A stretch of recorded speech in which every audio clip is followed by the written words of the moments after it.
Howdy, howdy. I think it's time to get rolling. I will switch over to the gaming tab and we can begin. Greetings everyone, this is AIM, former Demon Duke. Nowadays I stream on the weeknights or weekends to take the edge off of my hellish 8 to 5 job. Normally I stream either a Friday night or a Saturday morning, but it's been pretty busy with the holidays and all that. Lots of Christmas parties, which are kind of like work for me, and family get-togethers, which aren't so bad. I've been enjoying myself, but it has taken a little bit of time away that I planned for streaming, so that's why we're on the unusual hour of 2 o'clock on Sunday. Hope everyone's doing well. I hope everyone's been having a great weekend. If you're watching over VOD, I hope you enjoyed your whole entire week. But today we're getting back to Great God Grove. I've been thinking about it all week. It's a game I didn't want to put down yet last week, because we're just about to meet some sort of apparently bloodthirsty, human-sacrificey god named Kabagale. I have my doubts about whether this will turn out to be their actual character, but for now, we're a little spooked. Let's go ahead and get into it. If you don't know how Great God's Grove works, if you missed the last stream, basically all you do is you suck up statements that people say, and you launch them out at other people. By doing so, you can kind of communicate the feelings of one person to another, it kind of delivering messages that wouldn't normally be delivered. It can help people to find their courage, to come up with new ideas, and to communicate where otherwise silence may reign. It's a very cute game, it's very funny, and I've been enjoying it immensely. I hope you have been as well. It's nice that when it zooms in this far, because then you can kind of see the details a little bit. I know it's probably hard to see some of the great artwork otherwise. And it's very worth looking at.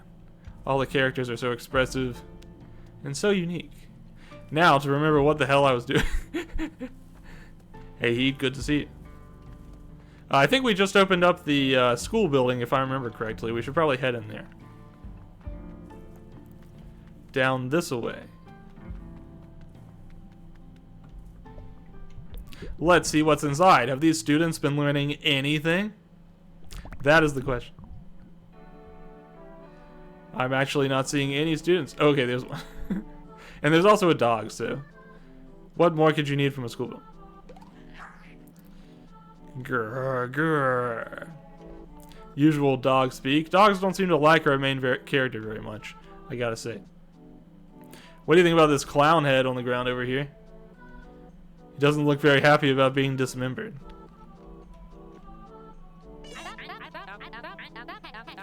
What are you looking at, Crumb? I'm trying to memorize some lyrics for dumb school. Stop breathing so hard. I don't care if it's 98 degrees. It's creeping me out. Anyway, I gotta scram. Pronto. School's ugly, and I'm not. I play hardball, you jokester. I'm gonna win the heck out of this upcoming hide-and-seek tourney. Even if it's almost 100 degrees outside. Why are we saying degrees so much? What's going on? Okay. How about the other student? Do they have just as bad an attitude? If you go to the right, the dog will stick his head out of the desk. Looks like he's a drooly one. We're supposed to be practicing our songs for choir, but Trips keeps sticking his chewed eraser up my nose. It's okay, I deserve it after what happened to my old pony, Mr. Butterwiggles. Here's a tip. Don't go and hide in the schoolhouse closet. That's where our mean god lives, and I hear she hates kids. I hear our god is even meaner than I, Trip. She'll probably stick a much bigger eraser up your nose. Yeah, well, joke's on her, I don't have a nose. And violently blow up your pony twice as much as never mind. Don't blow up ponies, kid. Okay, let's see, what else we got? We got some posters here. They're a little funny looking. And we've got the teacher back in her proper position.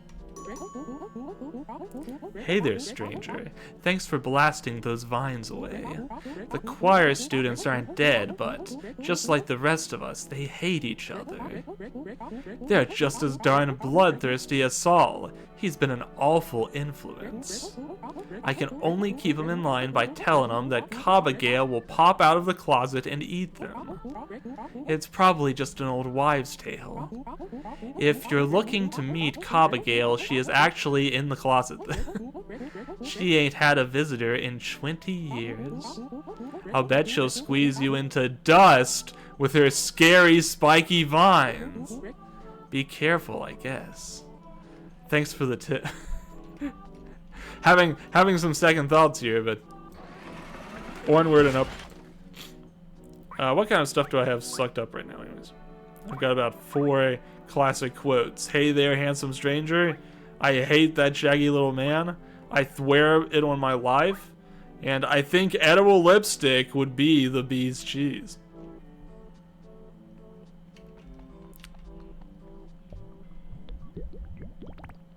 Bee's cheese. Bee's knees is a funny enough phrase before you get to the cheese part.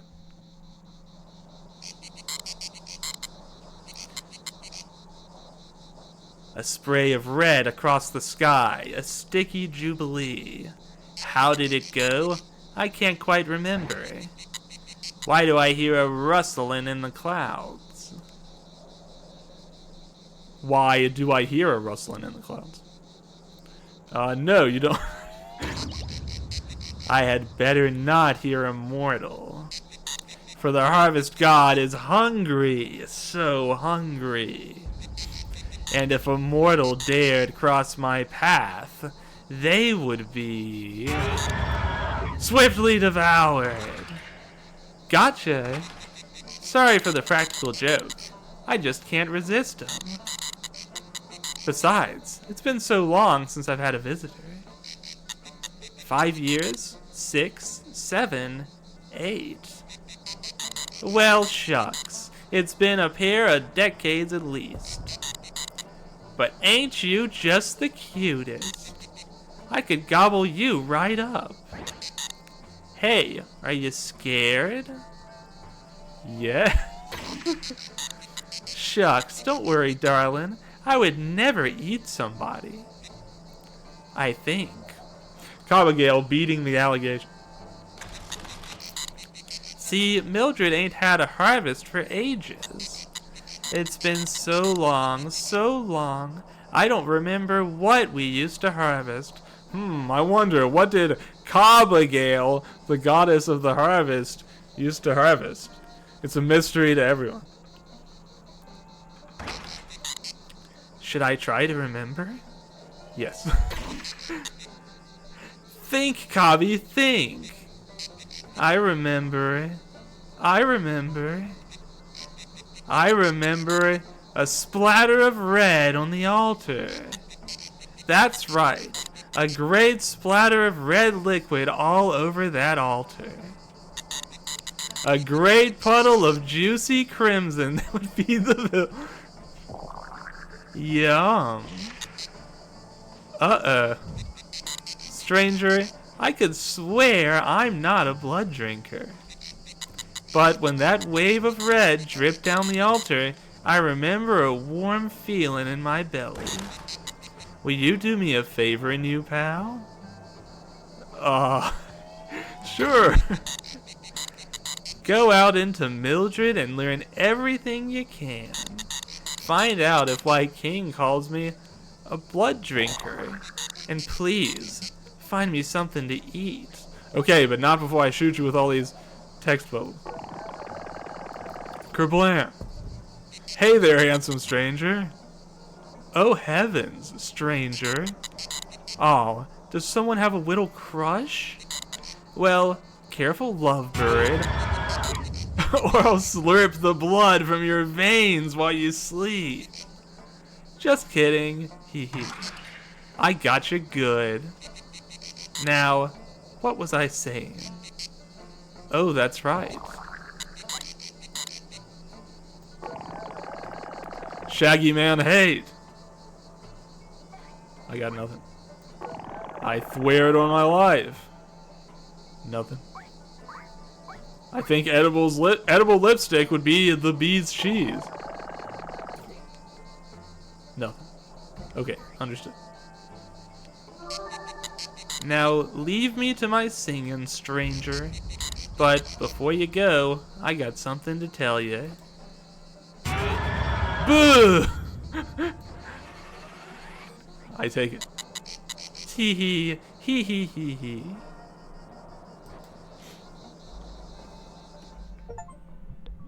What a character. Whenever you meet new strangers, you should try scaring the ever-loving daylights out of them. It makes a great first impression. Alright, now we have to shoot boo at everybody. Kablam! Boo! Great cruel Cobb! That booming voice. She's gonna strike us down where we stand. We're doomed! No, no. It's fine. But let's scare everybody else anyways. Who's booing? Am I doing that bad a job? No, no, you're doing just great. Yeah, don't freak me out like that. When I get scared, I get combustible. Nay. Wait, what? I feel like my backstory of this person and their exploding pony is starting to get a little bit muddled. Was this desk always broken in half?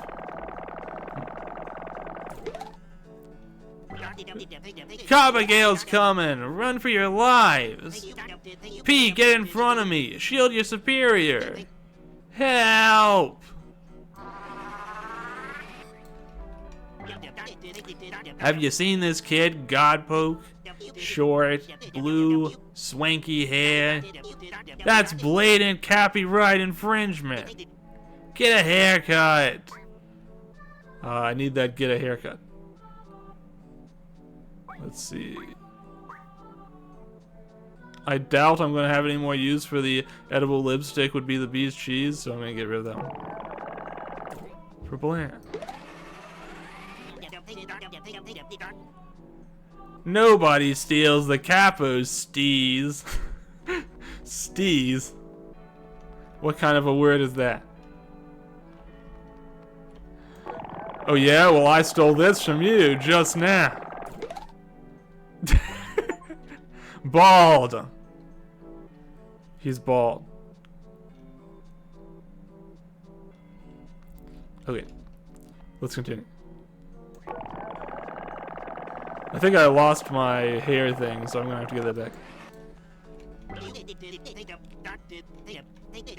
Give me that. Get a haircut. Okay. Get a haircut. No wait, I need that back. We're blank. It's hard to shoot this duck. Okay. Understood. Can I baldify any character using this text? I'm gonna have to get that back from Capuchin. I need everybody to be bald.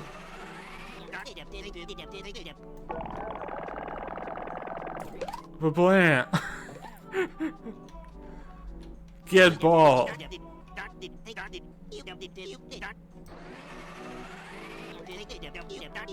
Let's create a whole town full of cue balls.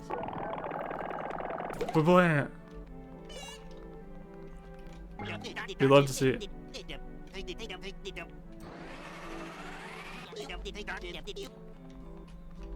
Can I cut Cobbergale's hair? I'm curious. Let's find out.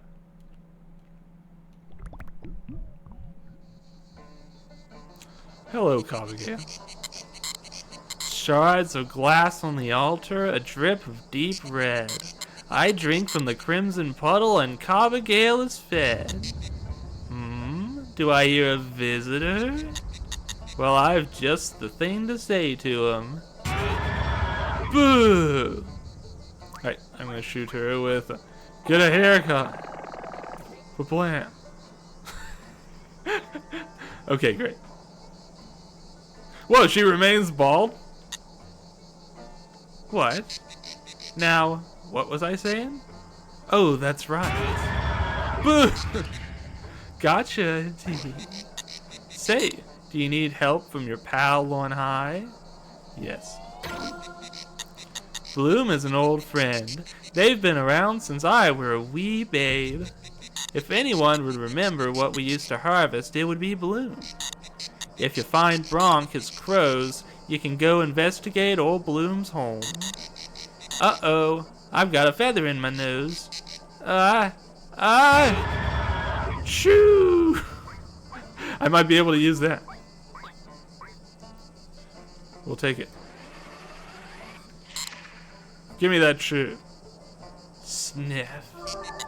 Now, leave me to my singing, stranger. But before you go, I got something to tell you. Boo! Tee-hee-hee-hee. Alright, Baldigale. Let's go back to our mission of baldifying the whole town. Well, they unbald when we come back out here, but that's just the facts of life. Sneeze. If we chew, it seems like it sneezes all over the place. But I do need to get that shoe, because if I don't have it, I can't, I probably need it to scare the crows away. I got a bless you achievement for making a big old sneeze. Alrighty. Give me another sneeze. I need that.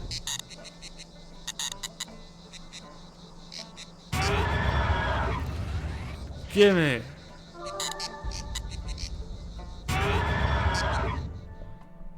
Alrighty.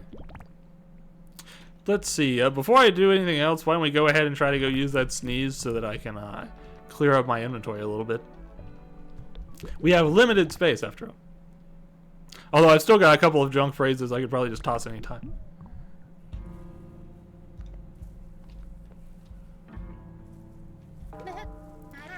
Sniff. Rough. What does that feather duster of a dog know about old Saul? I hate that shaggy little man. Okay, looks like Saul is still stuck in his same loop. Give me 1 second here.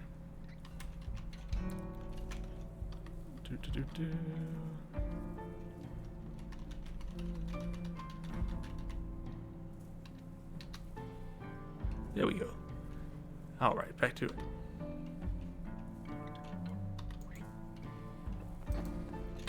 Let's see, I see crow feathers coming out here. Does that mean there's a crow in here? Let's try shooting it. Shoo!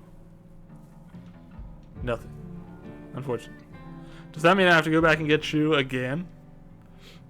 Maybe we should learn a little bit more about these crows before we do that anymore.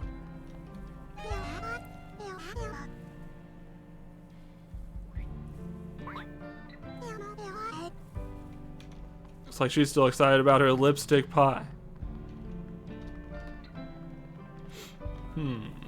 So I've seen crow feathers around town in various places, but I've still yet to figure out how to actually, like, interact with the crows.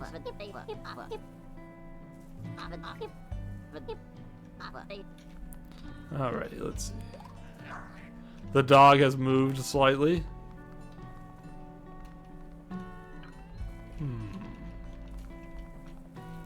I wonder if this is the spot where I'm supposed to shoot that sneeze. Maybe. Actually, I just had a thought. Never mind. I thought maybe I'd get lucky and I could just suck it up. No such luck. Boo! Oh, there we go.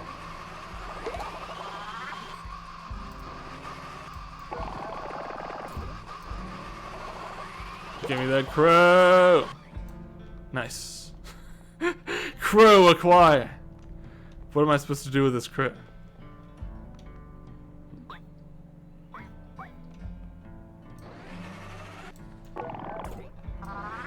Give me that boo back. And we'll try shooting out some more of those crows. Let's see, where can I find one? Here's one. Boo!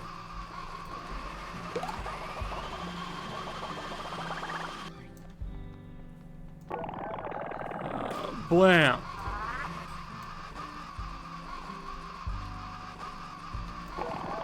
Get booed on. Ah, quiet! You'll scare the crows. That I will. Get crowed on. Cornelius, where you been? Once we find Marmalene and Grandma Boogie, we can all go hunt for scrumptious bugs. Saul says that friendship's gotta take a backseat to crisis, but I think he's dead wrong. By the way, is my voice getting over this crow because it's extremely noisy? I just want to make sure. Find my crows for me, will you? Wait, give me that crow. And fire crow. Bonk. Blam. Marmalene, oh how I missed you. Your feathers are pretty as pie. Grandma Boogie is the last crow missing. Am I bad at naming crows? You can't be bad at naming crows. It's all fine. I think Grandma Boogie is a great name for a crow, personally. But that's just me. Alright, before we go any further, get a haircut. Saul looks so funny without his hair and his mustache. Okay. Now let's boo. Boo. Give me that boo and give me that crow.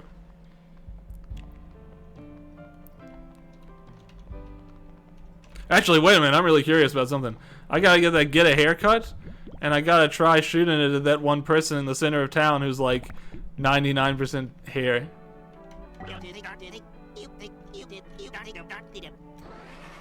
Alright, give me that.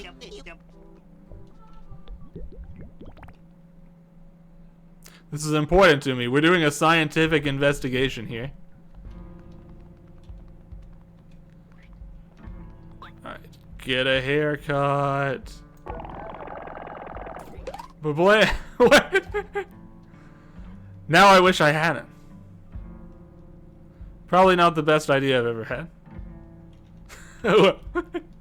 We continue. We carry on.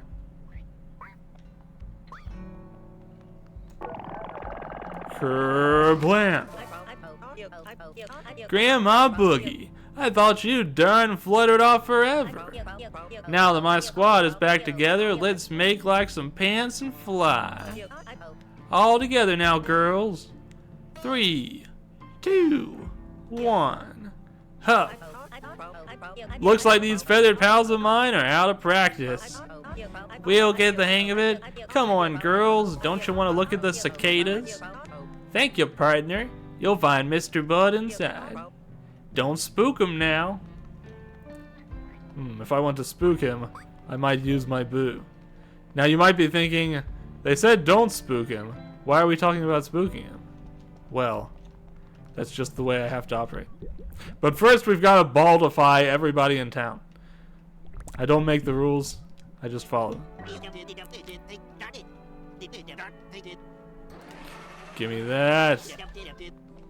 I think that Capuchin should follow me around so that I have an easy access to this get a haircut message whenever I want it. But that's just me. Alright, dog, get a haircut. He turned into a photorealistic weenie. Okay. Now, let's go grab it again. I won't rest until we've gotten the hair off of everybody in town.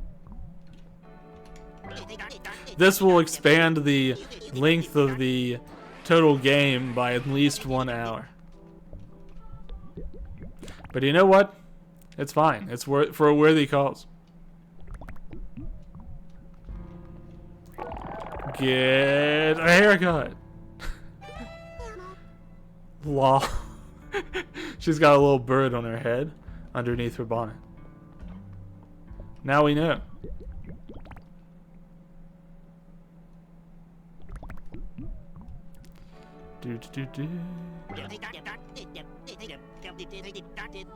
Get a haircut is mine.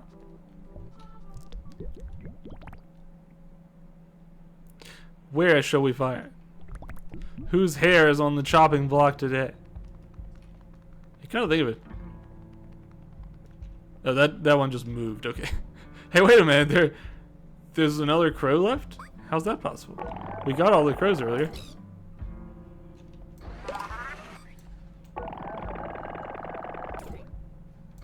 Huh. It's like there wasn't really a crow in there. Strange. I saw feathers like there were. I guess maybe there's several spots that have crows and you can kind of just like choose whichever crow you want. Get a haircut. Smooth.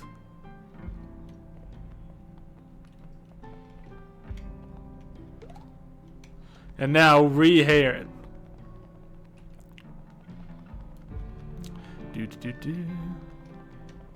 We've got to distribute more haircuts. It's the Christmas season. Everybody's about to take their family photos, and they need haircuts. That's just the way it is.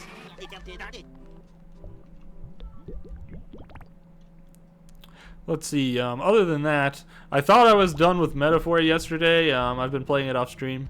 I wasn't quite. There's always like another day further than I thought there would be. So I'm still in the middle of trying to finish Metaphor. That's what's going on in my life. In case you were curious. Get a haircut. Ba-bam. Hey. Get bald. Hey, while we're here, let's boo at him. Boo. Let's give him a boo. Ah! Learning some tricks from Cobby, are we? Here's a new trick. Get lost. Fair enough. Boo. Good, good. Let the hate flow through you. Why is this guy such a hater? What's his problem? Boo. The dog didn't like that. He looks a little bit upset. Boo. Yeep, a scary ghost. A scary ghost who looks just like Cool Hat. Cobbergale strangled Cool Hat, and their ghost is haunting me. It's true. You've made the correct conclusion, P. Boo. Eh? Oh, hee hee. That Cobbergale. Who else but Cobbergale?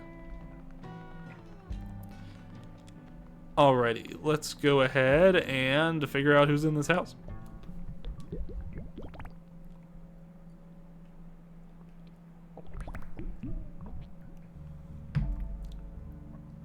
Every now and then I look over and try to read what my subtitles are subtitling me as saying, and it doesn't seem to really understand the name Cobbergale, so it seems to be using like coffee, Cobbergale, and all kinds of things.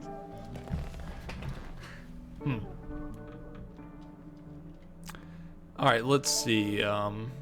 Continue inside the house.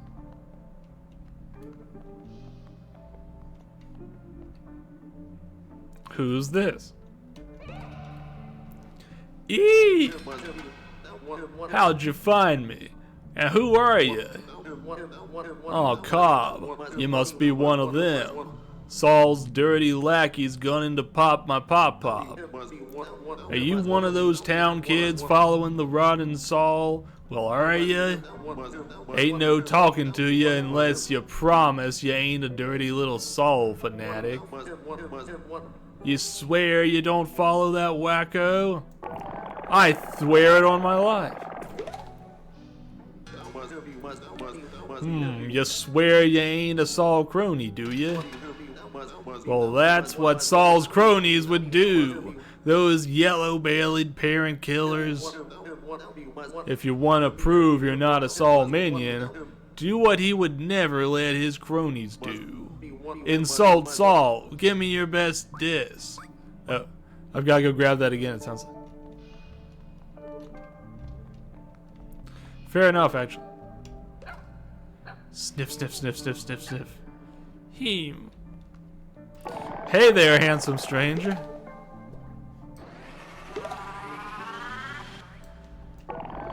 Hey there, handsome stranger.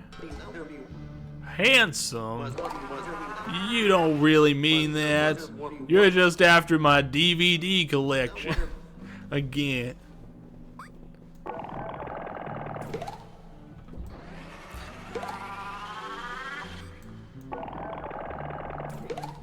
Boo. Boy. Valid. Wait, give me that boo back. It's like there's all kinds of little drawings of Cobagale in here. They seem to be laughing and having fun. And being a good god that doesn't drink people's blood. Could be wrong about that. But that's sort of the vibe I'm getting. This tree here is a little suspicious. It looks like we see them eating a bunch of red slop off of an altar, and here we see a really creepy picture of them. I wonder if something got a little lost in translation. Alright, so I gotta go find Saul again to ironically get a diss for Saul.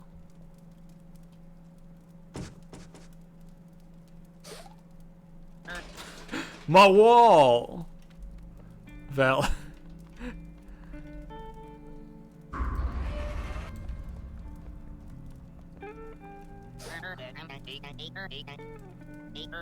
Alright.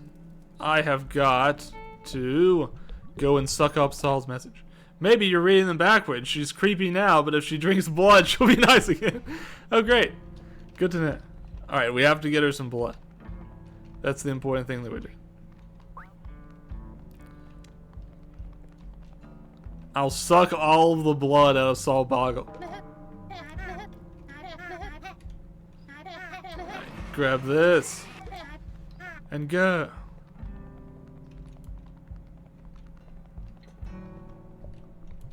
Let's see. I think a well-placed "I hate that shaggy little man" will avail us. Blam. Yeah? That no-good Father Butcher is awfully shaggy. You got guts to insult the all-powerful Saul. I wouldn't be so skittish, except it's a madhouse around here lately. Mildred used to be a place of joy. When Mildred was founded, the soil was dry and hard. But the people helped each other, and that made the crops grow. Pop-Pop says that back then, Cobagale was the friendliest human. But now she eats people! Eek! Music teachers should never eat people, I'm always saying. I remember a special song we used to sing together to the crops before the harvest. No one sings anymore. Heck, the only fruit tree left is the one Pop planted in this here crypt. And it sort of smells like metal. I haven't heard our town song since I was little, but I remember one of the 4 lines.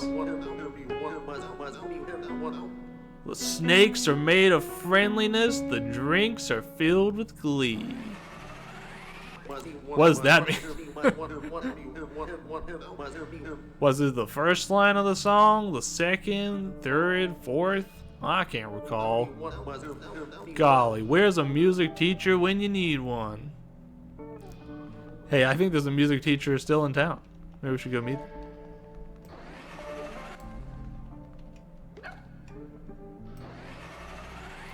I can't help but feel like this dog is also singing. But it's not very helpful.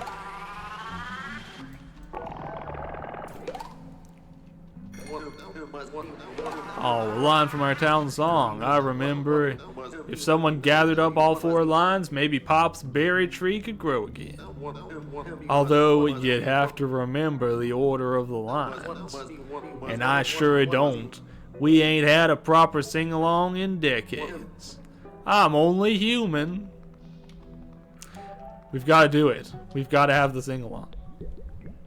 'Tis the season for Yuletide carols.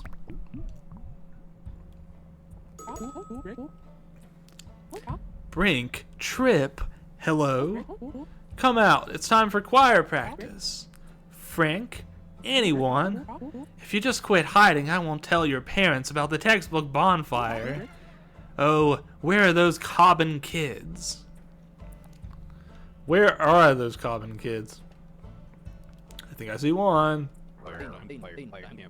You found me. I'm still the world's best hide and peeker. Just like Trip is the world's best boyfriend stealer. I'll be here practicing my singing while I plot my revenge on Trip.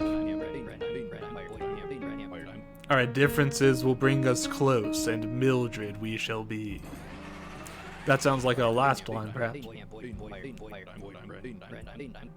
It also rhymes with the other line, which makes me wonder if maybe that's the third line. My songsmanship is so good. Trip is just a big, jealous boyfriend thief.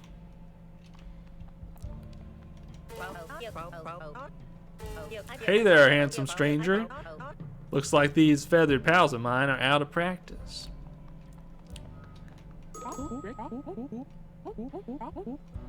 Oh dang, my kids are playing hide and peek again.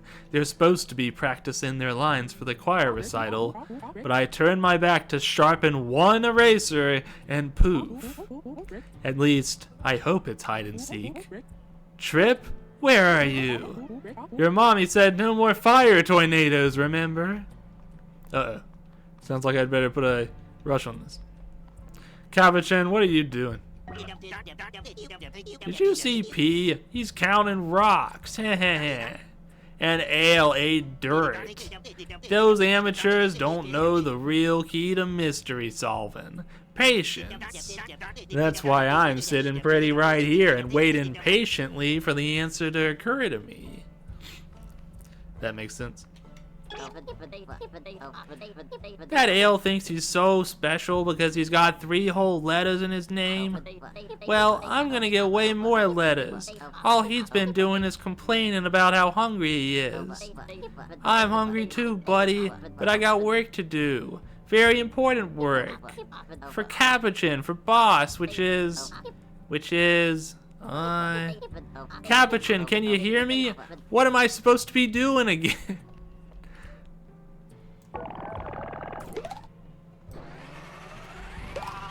One day they'll remember. They'll figure it out. Psst, you. If you ask me, Saul's just misunderstood. Maybe he's lonely. No one in Mildred does much hanging out anymore. Our fractured town being all friendly again? That'll happen when pigs fly. You're giving me too many quotes here.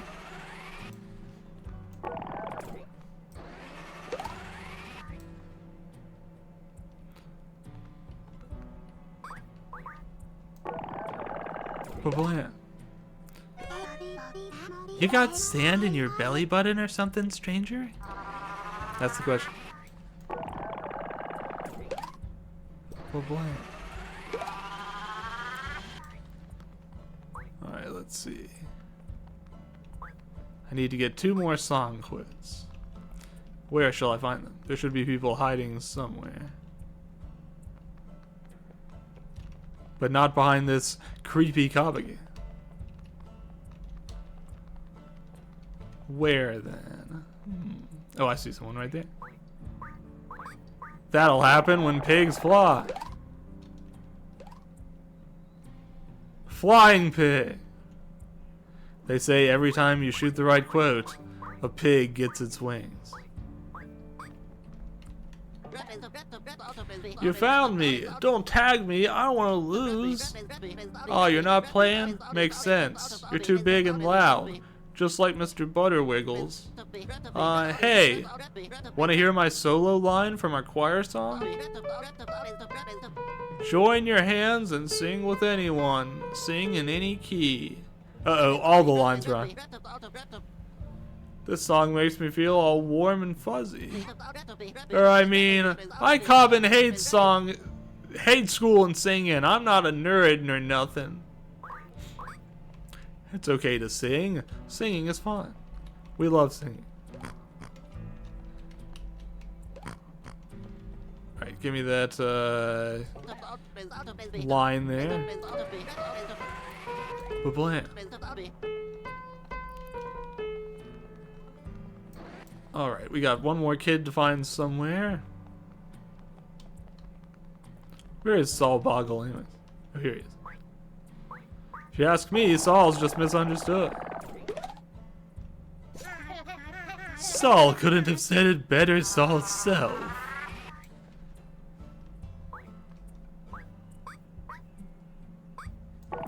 How about a boo? Huh? The word of Cobb. Is she possessing you, Godpoke? Is she inside? Can I carve her out? That's a bad train of thought right there.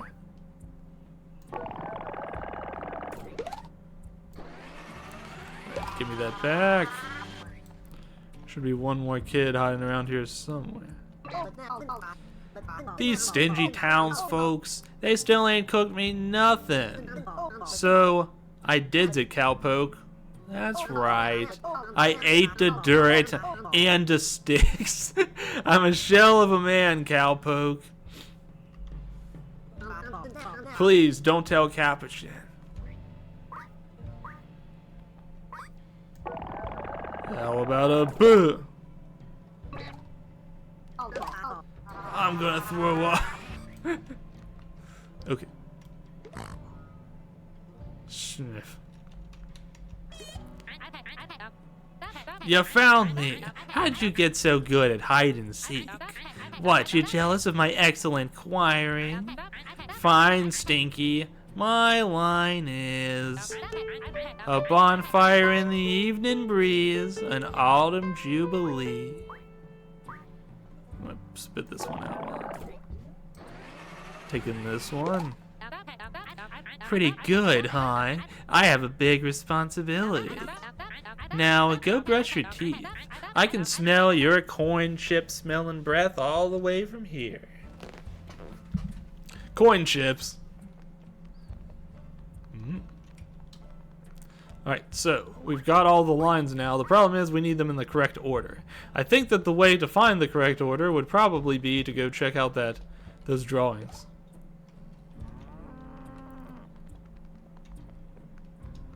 Let's see, where are those drawings? They're inside this house over here. Although some of them seem pretty self-evident, but I think it'll still help if we try to put it together that way. Alright, let's see. So the lines we have are, join your hands with anyone, sing in any key. The snacks are made of friendliness, and the drinks are filled with glee. Our differences will bring us close, and Mildred we shall be. And a bonfire in the evening breeze, an autumn jubilee.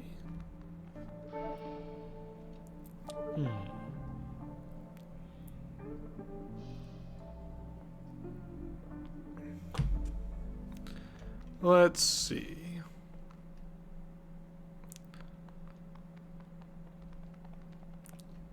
I'm trying to see if any of these particularly look like lines we have.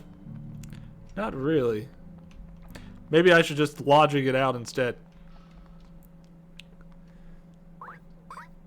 Alright, let's see. Join your hands with anyone, sing in any key. Actually, I guess they don't really sound that indicative, do they? I'm pretty sure this our differences will bring us close, and Mildred we shall be. might go right after this, join your hands with anyone singing in any key, because that just kind of makes sense. It's like you're singing in any key, but your differences will bring you close. Makes sense to me. I just rhymed unintentionally. Alright, so then we have the snacks are made of friendliness, the drinks are filled with glee. Alright, so I think it's probably a bonfire in the evening breeze, an autumn jubilee.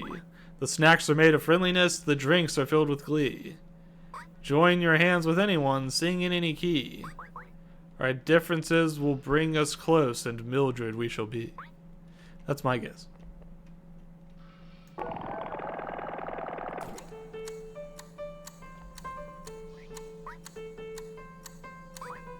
Let's see. The plan.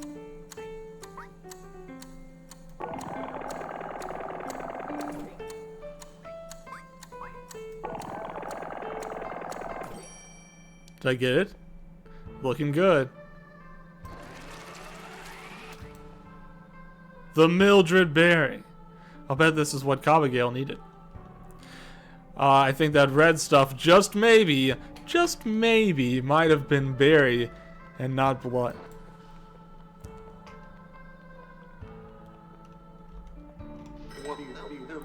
Whoa, Nelly, you grew my Pop-Pop's old Mildred Berry tree. Woof, it reeks of iron. Now go get that berry in business before my Pop-Pop gets splatted. Valid. Alright, let's go. Deliver the Mildred Berry.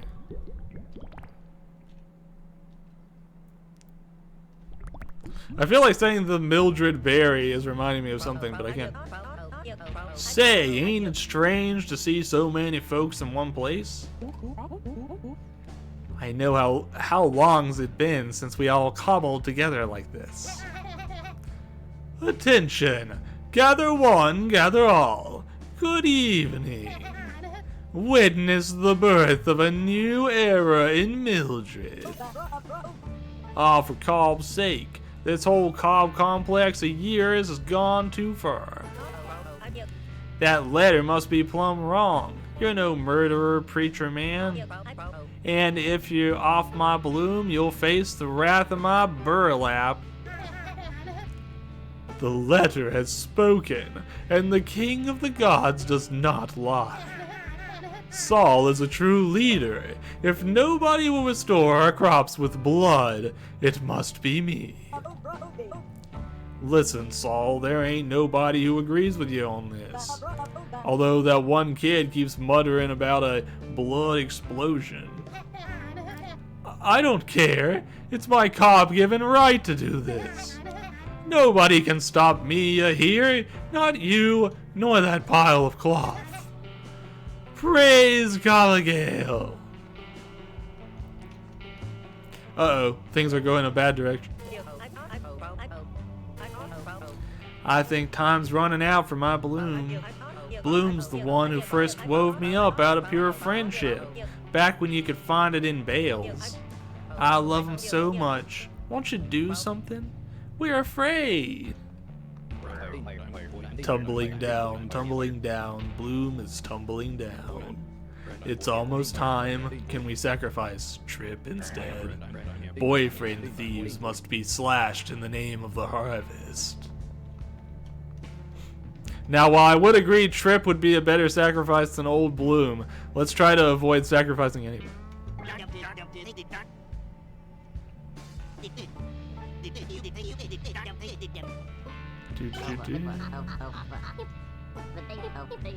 I'm counting all the rocks in town. Capo calls it a rock census. So far as I got 6 rocks. I keep having to start over. There's so many rocks. Being a detective is hard work. What do you want, fool? Nothing to say. Just sit tight for the harvest of bloodshed. Let's not. Whoa, I think it's about to go down. I know Saul's lonely, but is this the best way to get attention? Stuff is getting mighty serious here. Do you think Saul's really gonna do it? I might be 9, but I think I've seen enough blood explosions for my whole entire life. This dang sacrifice won't really happen, will it? Do you reckon we really need blood to feed Cobagale? Oh boy, that nice man with the horse mane says the harvest is near. Ain't that nice? That means chow is on its way. Oh boy, oh boy, oh boy. Finally, I can get to some mystery solving. Jeez, what's a detective gotta do for a hot meal? Once I get fed, I'm gonna solve this mystery, let a lickety banana split. I don't think you want none of what Saul Boggle is serving up.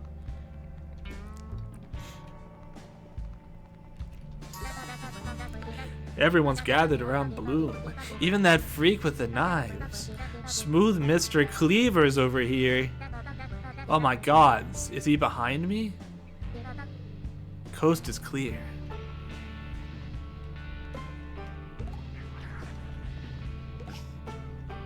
It looks like even the pig is waiting to see what happens. Alright, Cobagale, you gotta get out here and fast. Real fast line.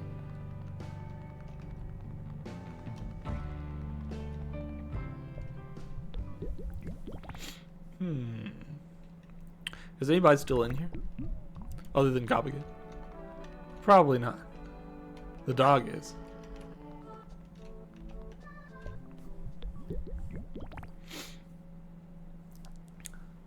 Alright, it's Mildred Berry time.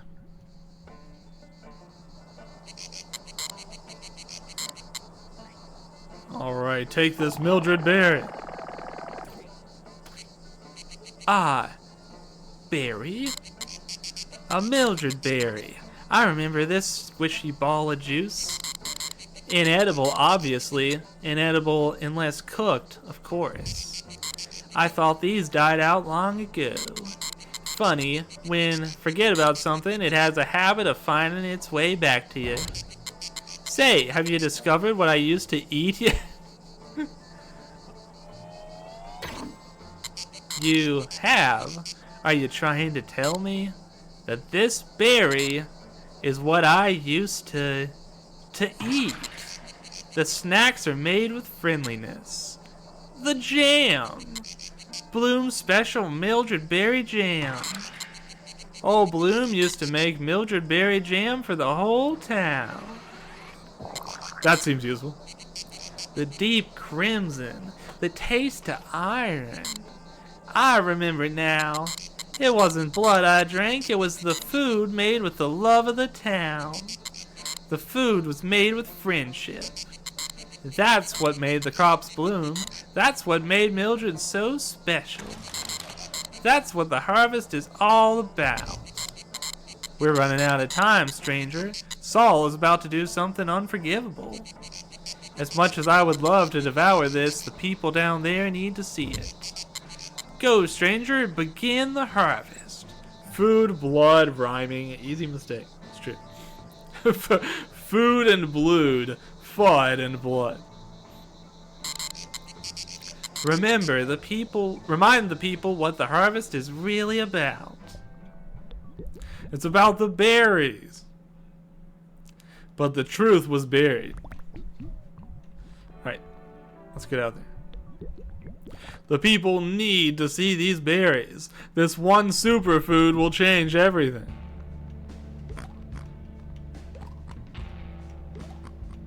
A row of 3 pigs. Hey pig, old Bloom used to make Mildred Berry jam for the whole town. I can't believe that's not what I was supposed to do with this quit.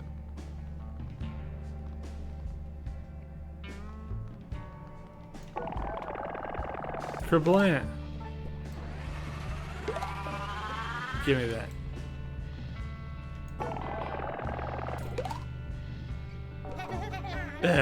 Jam? I can't remember. Don't worry, the smooth Saul Boggle will bring everyone together. The blood harvest is nearly here. Who needs to know about this Mildred Berry jam?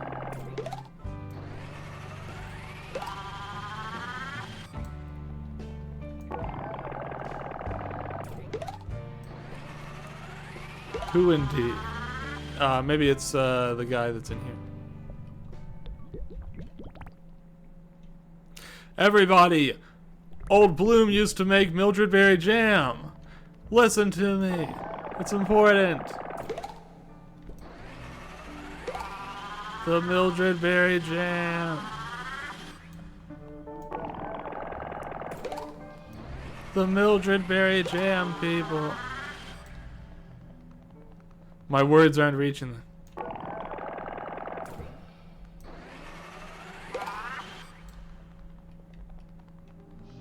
Alright, let's see.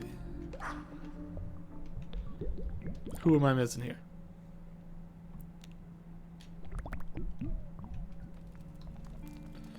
You there, Old Bloom used to make Mildred Berry jam for the whole town. Don't you understand? It's of critical importance. Oh, that's right. The jam. We would feast on Mildred Berry jam at the harvest. We'd even smear some on the altar for Cobbergale. A Mildred Berry needs to be cooked with friendship, or else it's inedible. Say, give me that Mildred Berry. Old Baker's got an idea. Take my berry. I like how it's splatted into a billion pieces. Usefully for him. Here we go. Hum hum hum. One stir for my friendship with Goody. One stir for my friendship with you. And one stir for my friendship with Thal, who I miss. Sweet Mildred Berry jam, cooked with love for all my twins. Go remind those lovely folks what the harvest is all about. I'll be waiting outside. And thus they transformed into jam in a flash of light. No, I don't think that's what happened.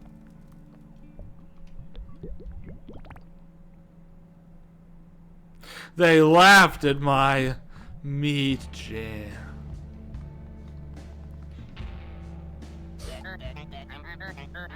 You've got the jam.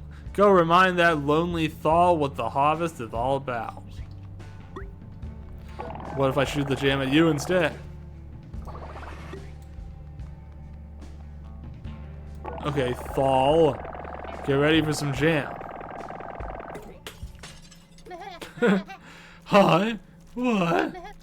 Did I just... Bloom, hon? Aw, shucks. You're stuffing. Speak to me. I hate to spoil the festivities, but I don't think this is my blood. But if I didn't slice old Bloom, then what's with the blood? I think it's jam. Oh, thank Cobbergale. I mean, jam? Goodness me, I ain't tasted Mildred Berry jam in ages. You mean the stuff old Bloom used to make? We used to eat it together at the harvest. Now I remember, it wasn't a harvest of blood back then. Funny how good food can jog your memory.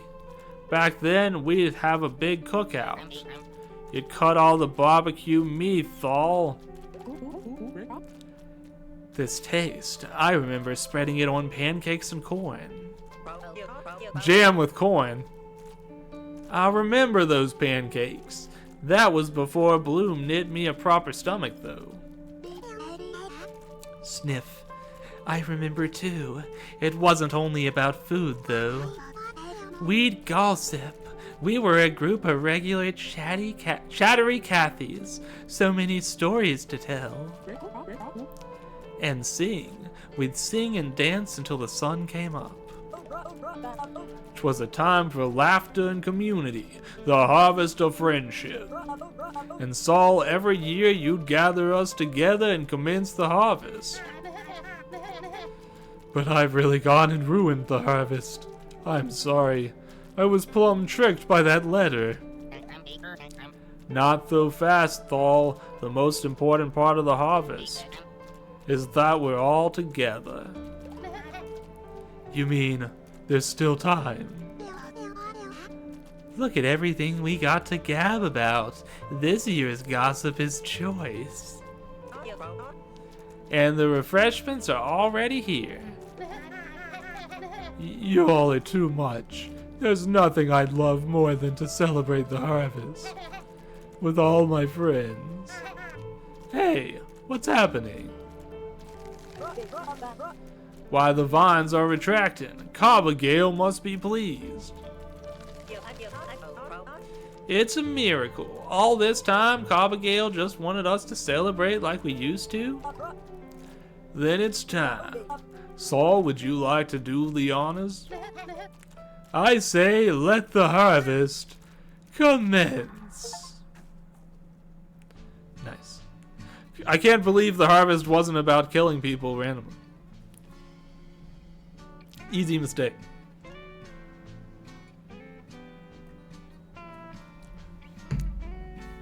Well, let's go chat at everybody. That settles it, I suppose. I'll have to get my revenge on Trip another way. This harvest party will surely lower his defenses. I'll strike when he least expects it. With a home-baked pie to the face. That's a much better idea, I have to say. Classic comedy.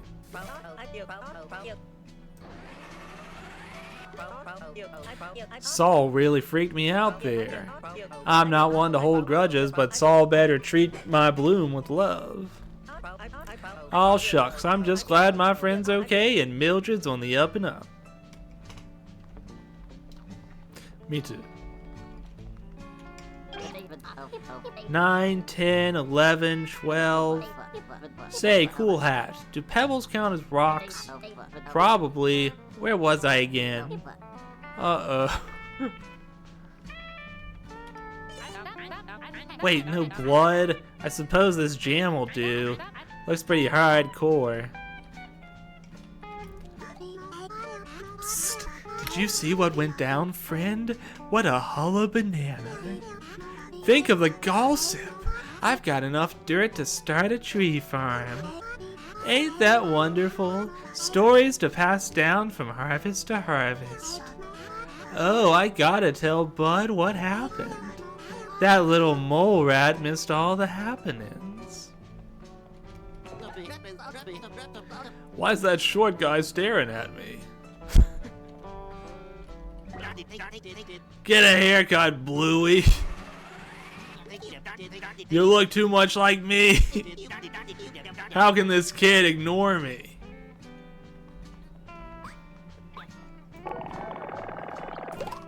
Kablam. Does that solve your problem, Captain? Apparently that wasn't enough. I tried. Oh boy, everything really is gonna be okay, huh? I'm excited to start baking and cooking with everyone again. With Goody as my business partner, we'll have the most scrumptious bakery in all the globe. And I'll have to ask her first, of course, but maybe Saul can join us too. I miss cooking with him. Yeah, it'll be great. Shoo.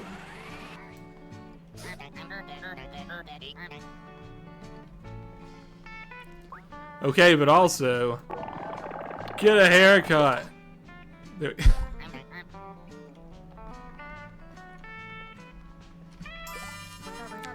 Well, there's my red pigment. Thanks for knocking some sense into Cleaver Guy. That chainsaw massacred children of the Corn Crucible wannabe preacher man. Did those busy boys do anything to help you? Talk about incompetence. Busy boys aren't for helping me, they're for sitting around and saying funny things. And they're doing that job perfectly. What more could we ask for?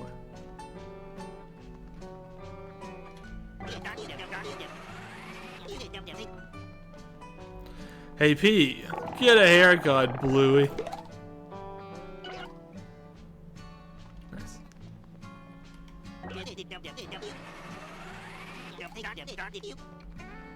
Alright, what else should we do? I guess we should probably go talk to that person who was inside their house the whole time.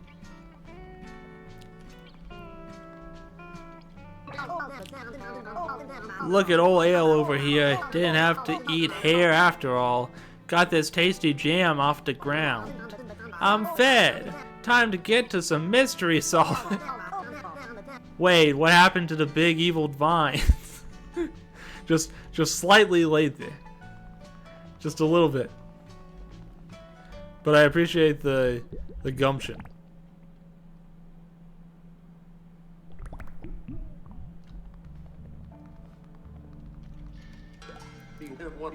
Did you feel that, cowpoke? Something feels different.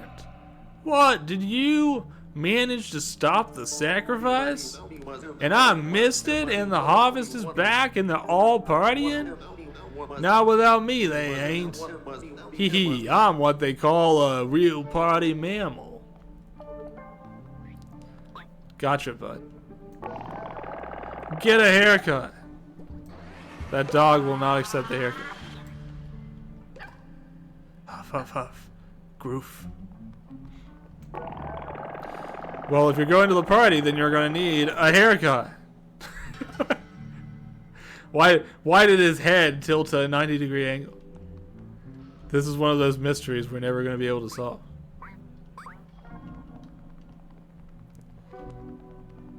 Alrighty. I assume once we're done messing around, we can go talk to Coppergill.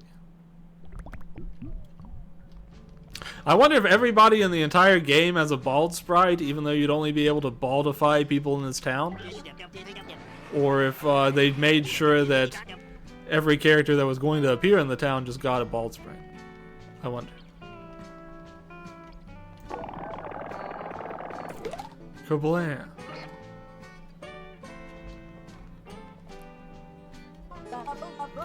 The food, the laughter. Oh, God, Poke, it's been so long.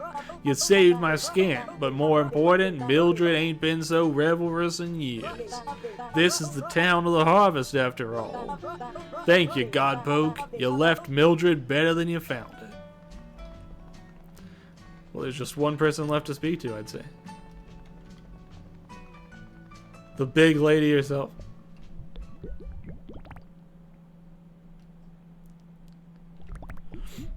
The whole entire planet's on the card.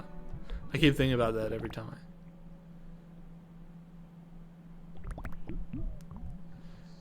Meet Coppergill.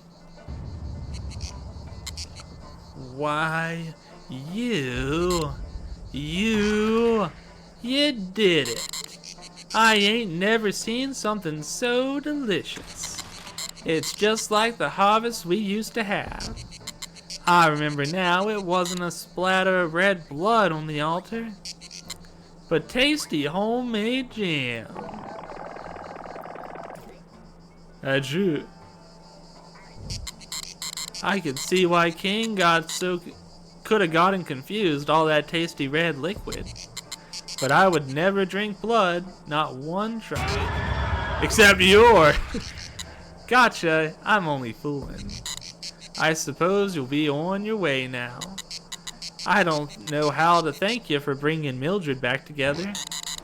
What's next, fine king? No.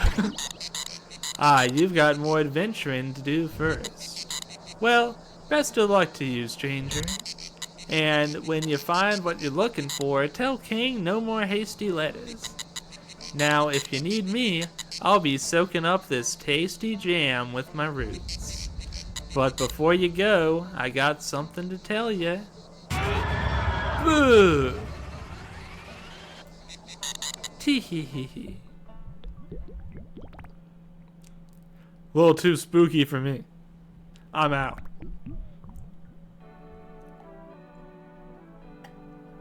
I wonder if the next places will be just as hair-raising as this one. I also wonder how many more places there are to go. I think this was only the second place, and there's many more gods to meet. I'm glad the fireworks are over, friend. Finally, we can relax and have an old-fashioned barbecue. Well, right after I wrangle these crazy kids. Gotta teach them about the importance of the harvest and its song. If they don't kill me first.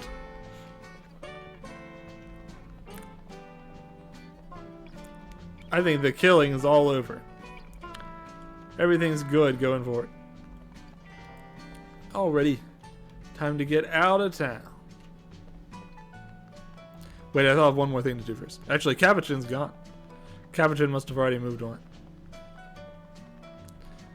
That means no more haircuts for anyone. That's true. Okay. Off we go. Hey, Grove citizen, I'm hungry. Stop the spread of lies by disposing of any messages on your person. Fill my belly with misinformation. We're counting on you to stop our king. And take this boo.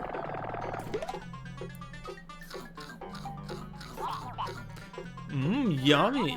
Thanks for disposing of boo. And have this message too.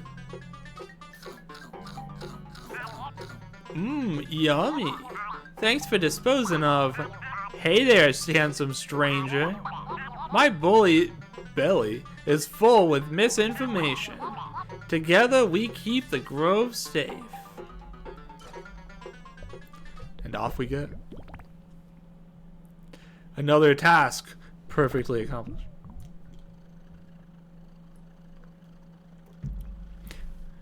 Let's see. What's Inspector doing here?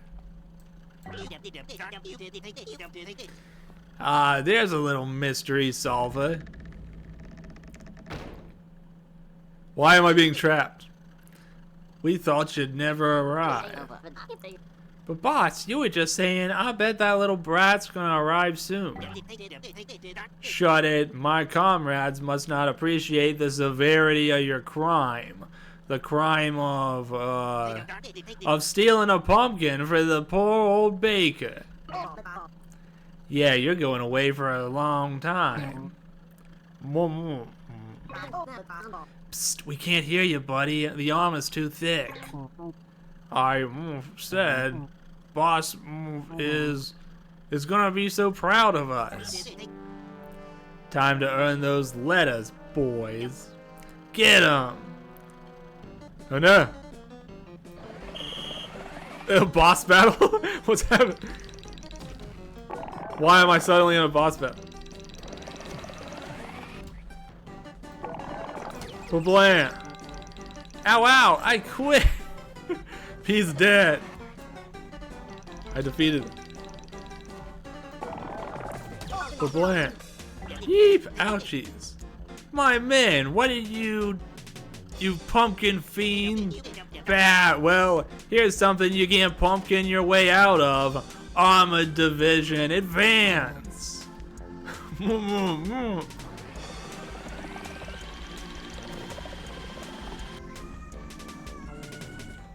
I'm curious if this guy can actually see where I am right now. My armor impenetrable. Worthless idiot.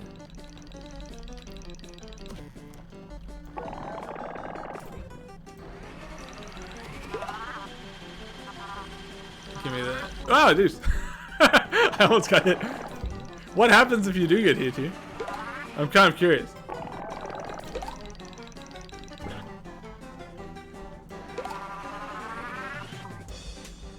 Alright, you busy boys.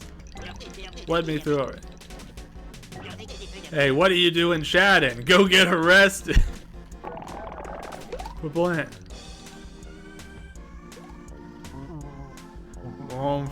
Worthless?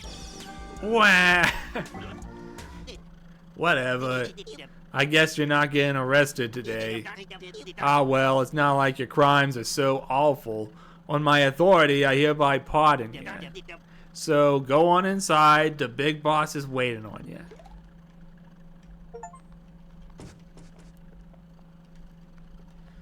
Rip busy voice. I just had a funny idea. Let's hit him with a pumpkin anyway. Kerblam! Ouch! Owie, owie! I meant that fruit was no match for my iron skull.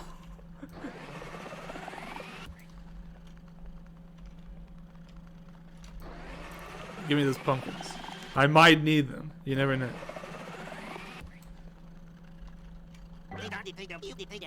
Boss is waiting for you in the campaign van. Go ahead. But remember, I got my eye spies on you.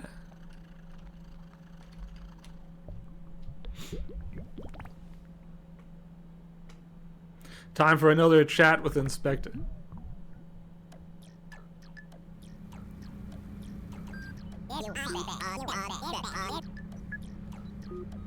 Oh, I just realized this one drawing over here is Cobbergale. I can tell now. Now that I know what the hell Cobbergale looks like. Oh, Spec, how could this happen? I can't believe it. It's a complete travesty. Is someone up there? Deputy, is that you? Come down here. There you are. Thank King you made it. I owe you a big apology. When I saw my boys gearing up to smack you, I wanted to scream stop. But those silly heads don't listen to my orders. They're too excitable. They'll do anything for my approval, even rough up my favorite deputy. So accept my apology on their behalf. No foul, no scowl, eh? Here's what I think of that. Get pumpkined. Anywho, how about that Mildred?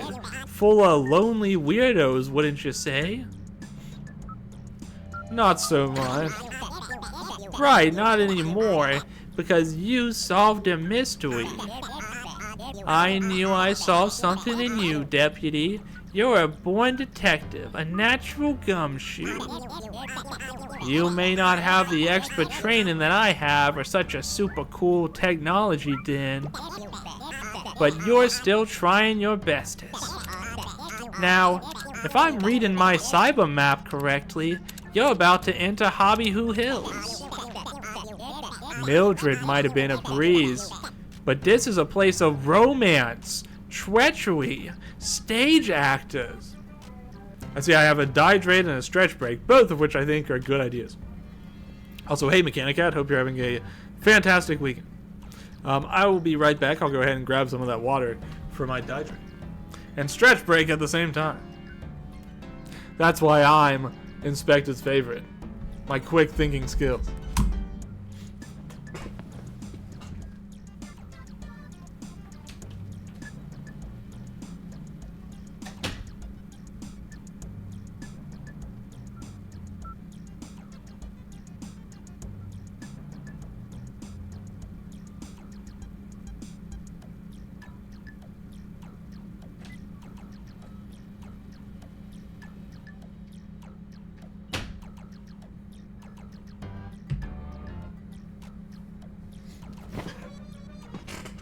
Alrighty. I'm back.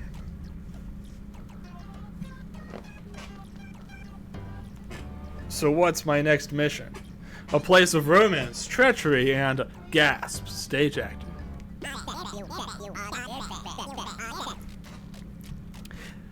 I don't advise a novice such as yourself to try to solve this case.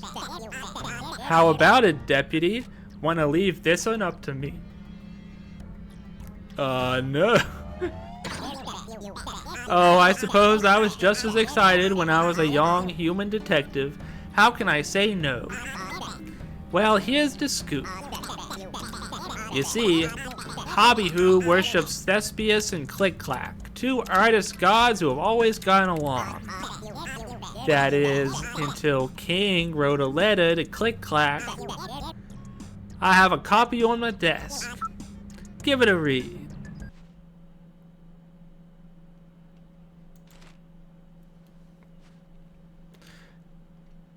Dearest Click Clack, you've worked with Thespius for a long time, a dream team, but your talents surpass collaboration.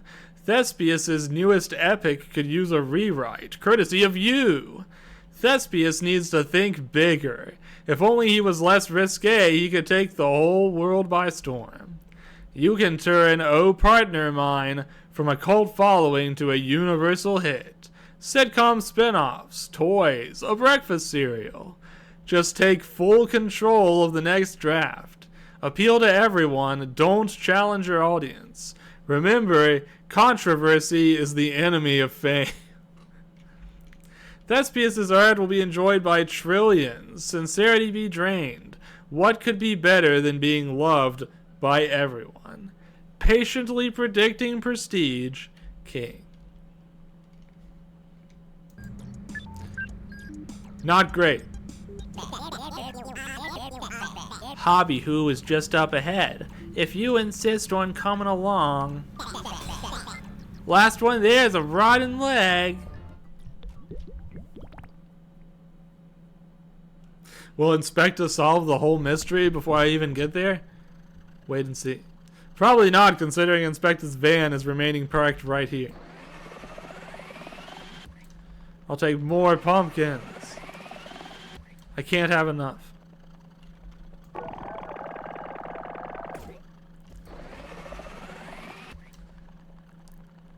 Onward to the next town.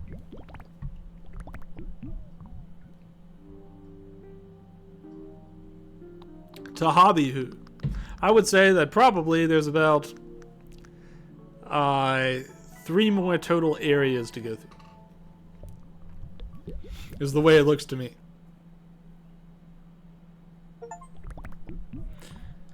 We have reached the Hobby Who Hills.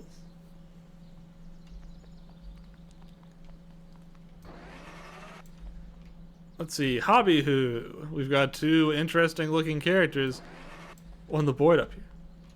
I feel like one of them looks a lot like a character from my Danganronpa, for what it's worth.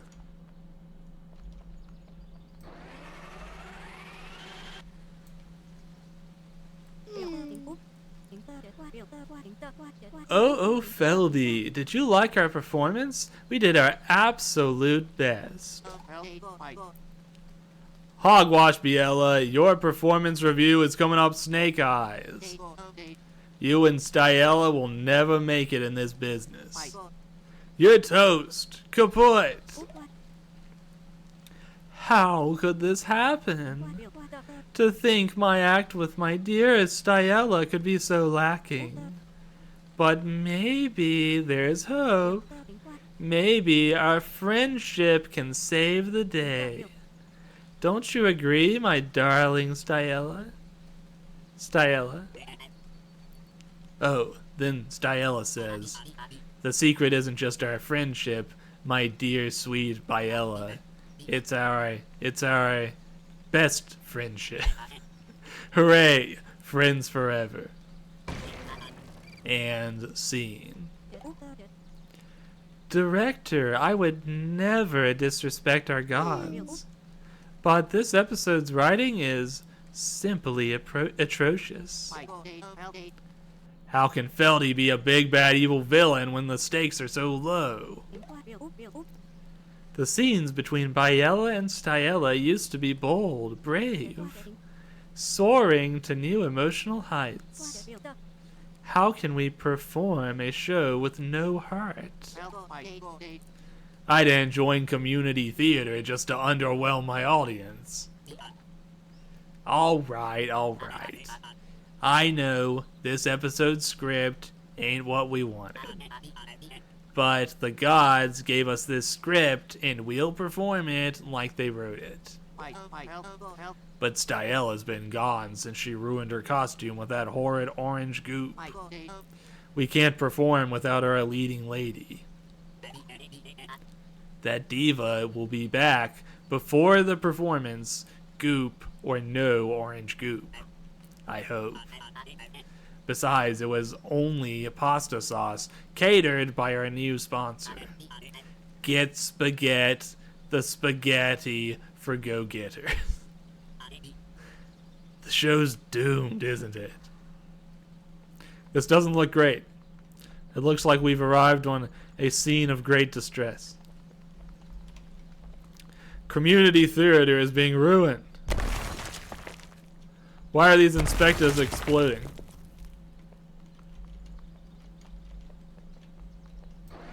One must wonder. It seems like Inspector merchandise has been spread all over the place. Que pasa, Vaquerito? I want to try something. King used to say I'm too bottled up with my feelings. Letting yourself cry in front of someone would do you some good. So I'm gonna cry in front of you. Okay, here goes nothing.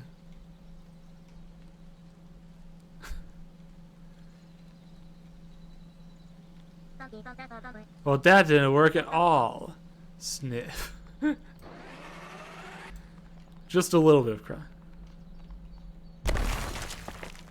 We've got to blow up every inspector we see. Looks like the painting is coming along. We can see everybody's starting to look pretty good, except for some reason Inspector doesn't have a face. That's the most confusing part of all of this.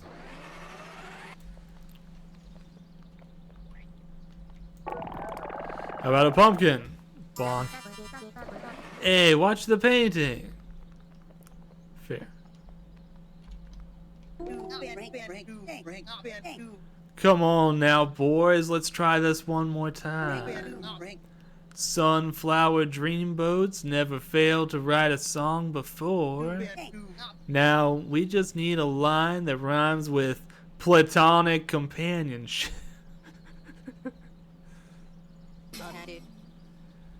Aw, clack. Give it a rest, Padre. We're never gonna write a tune for the new episode. It's drab as a crab. The song would be wrong. The track would be whack. The ditty would be uninspired.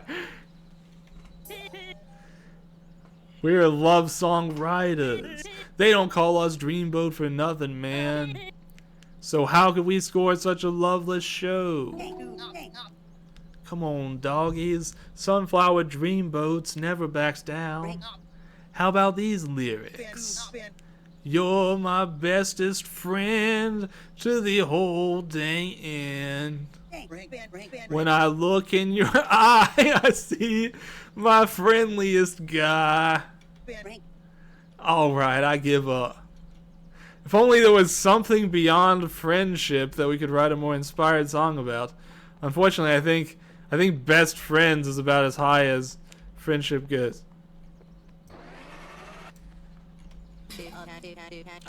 My guitar weeps, dog, he sobs. Ever since Hobby Who's premiere music playing show event got lame. Like, way past lame. Us boys haven't been able to get in the mood. You know, for music making. You know the vibes is harsh when us three can't make sweet, sweet music. Whoa, man, nice hat. Now that's what I call happening. You know what ain't happening? Tunes, music. The new episode's vibes too rancid, dude. It's rancid, it's rude, it's got a bad attitude. Thespius used to write such epic episodes of Oh Partner Mine. Inspirational. But now, a big cat in the sky's lost his spark, dude. How's a guy supposed to jam when the vibe waves are weak? Our tunes faint and wither. We can't go on. Oh, Thespius, give us a sign. All the birds are singing, and the church bells ring. I listen to the bellowing toad. But whenever I aspire to join their choir, I feel like I'm gonna explode. Did you like the words to my song? It's about a man who lost all inspiration to play music because his favorite show got too boring. It's based on a true story. Upsetting. This can't go on. We have to fix this. We also have to blow up every inspector we see. There's so many characters here, jeez. Sorry, I think I'm Thost. Oops. I think I'm lost. See, I'm a tourist from Buzz Huzz. I'm looking for a town called Hobby Hoo, full of music and performance. That big sign says Hobby Hoo, but this town is beepy and slory. I meant sleepy and boring.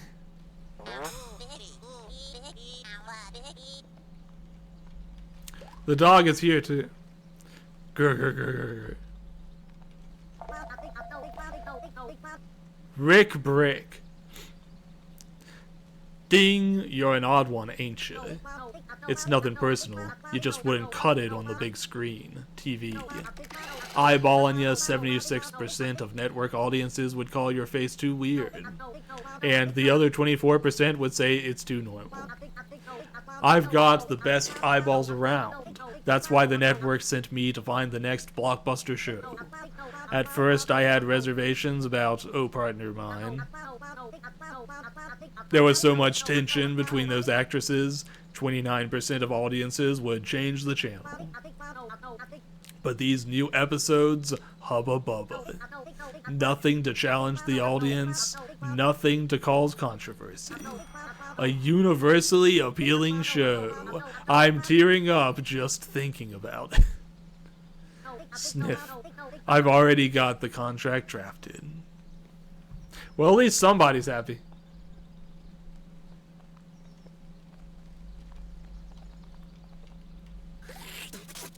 Hack! Tui! Sorry, butterflies keep flying into my lips. My dress is as pretty as a flower. They get plumb confuzzled. Don't tell, but I wore this gown for my crush. Do you think he can see? Sounds averagely good. I see. It's got that sterling 5 out of 10 Metacritic. Shh. Don't tell me. Is he looking? Don't tell me. Oh, just thinking about him gives me butterflies. My heavenly amour, you're so handsome and cool.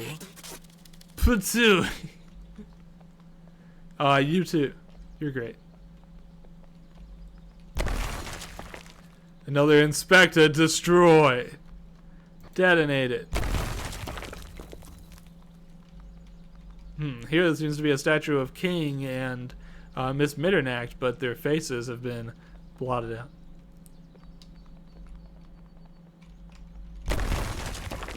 Kerblam! Steady, steady. Yeah! Oh, shucks. I'm supposed to be busking today, but old Condal's stuck in his noggin. That boxy gray businessman told me my act was too weird for audiences. I think I got the cold feet. The chili dogs. I'm a weirdo kid, a misfit oddball. Always have been. What if my art is too weird for these hobby hooians? I'm too scared to perform. What if I fail? No, I'm sure you got this. I feel very confident. Alright, let's see. Capuchin, what the heck is going on? Oh, hey there. Sorry about that mix-up earlier. That pea-brain had me convinced yours was up to no good. So, as an apology, I'm making you an honorary busy boy. Busy boying's easy. All you gotta do is solve mysteries, be the best, and look handsome doing it. All that's left is to give you a busy boy name. What do you say, G? Don't sweat it. Once you prove yourself, your name will get even longer. How'd you like to be called Go? A tempting offer. If there ever was one. Alright, what is happening with you? An evil morning to you. My name's Feldy.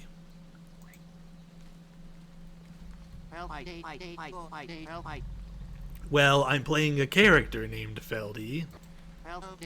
in our God's episodic play, O Partner Mine. It's a star-studded saga about a duo of artists and the perils of showbiz. Feldy's the villain. I get to drive the heroes apart, evilly. Which means I get to grow this evil mustache. It's in my contract. But someone's been tampering with the show. The last few episodes of O Partner Mine have just been plain boring.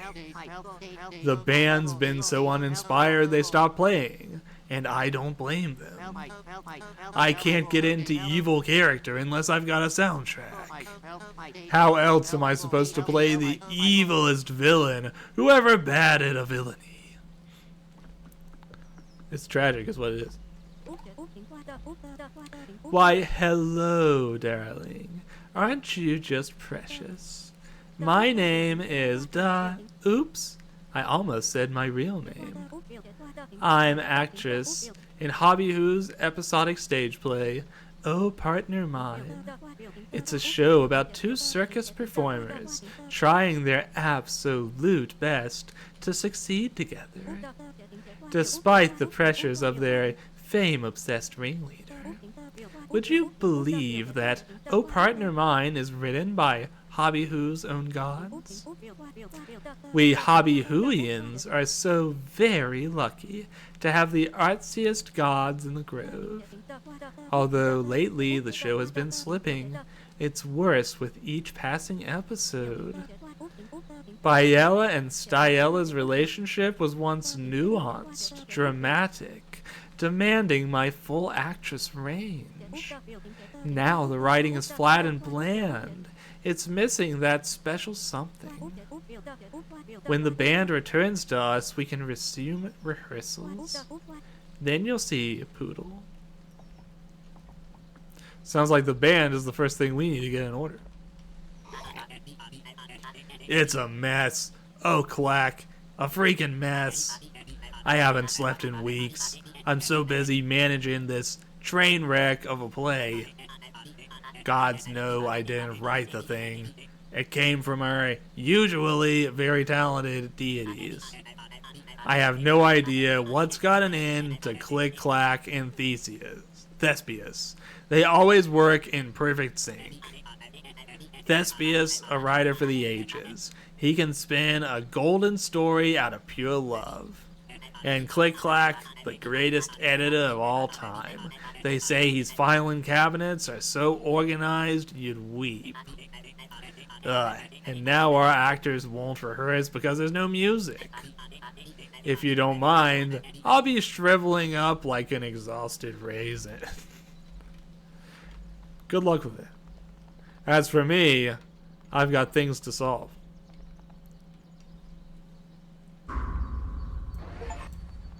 The mysterious creature is here as well. Alright, there's two tents, and I'm betting one of them is Click Clack and the other one is Thespius. Schnook. Good. I wasn't asleep. I was the opposite of that. What's the word? Awake. I have a very important job. I raise the gate and let people get from here to Buzzhuzz. It's important because Buzzhuzz leads to the Spire or something. I take it super, seriously.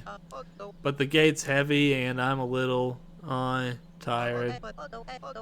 Most Fridays I'd be jumping with excitement for the new installment of Oh Partner Mine. But no one's excited now. That show got, what's the opposite of exciting? Cringe. Wake me up when there's something to watch that's, good. So it seems like our mission here is clear. We have to make the show good again. By hook or by crook. Whatever it takes. The show must go on. Alright, then we need to check out this tent over here. Nobody has given me a single word to suck up yet.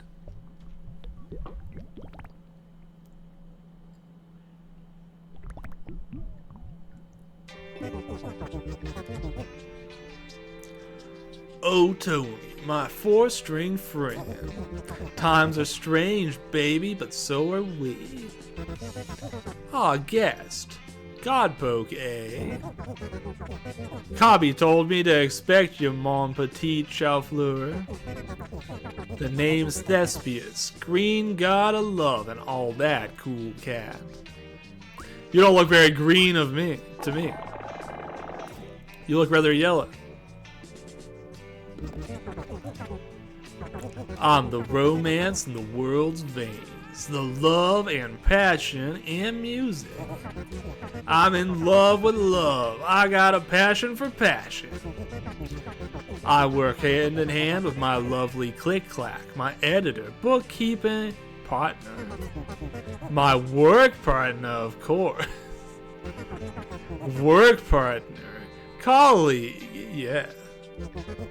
Don't get it twisted, cat. He's my guiding light. Without him, my writing would be a tangled mess, buddy. Every groovy song, every heartfelt moment. That's us working in perfect harmony, buddy. But lately, Clicky's been editing the sweetness out of my play. The new episodes are left toothless and heartless, man. All the poor humans are dang uninspired. But we must keep creating. Heartfelt art starts with us. No matter how much love and Click-Clack strips from my work, I will try and try again. You're a groovy listener, Cowpoke. I almost feel better. I'm a rambler at heart. Do you have someplace to be? No. Dude, you totally got the fabled Megapon. I call it the Heavenly Horn. It hasn't called on. Did you get that horn from the king? No. Then Inspector must have given it to you. That silly boy. I can never tell what's honking in his noggin. He pulled himself up from nothing. Ah, the romance of an origin story. But his little blueberry boys always seem 2 steps behind, don't they? True that. If the busy boys ain't aiding the people, maybe you can, cat. Say, will you do something choice for a romantic god? Sunflower Dreamboat is the grooviest band, but they haven't played a sweet note in weeks. Will you go see what's going on with those melodious men? Good, I know, oh partner mine has been less than inspiring. But we must keep creating. Heartfelt art starts with us.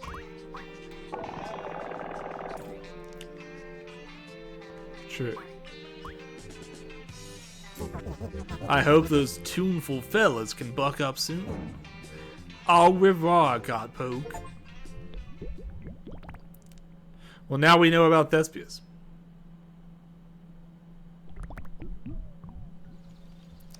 Let's go ahead and figure out how to fix this band, because Lord knows it needs some fixing.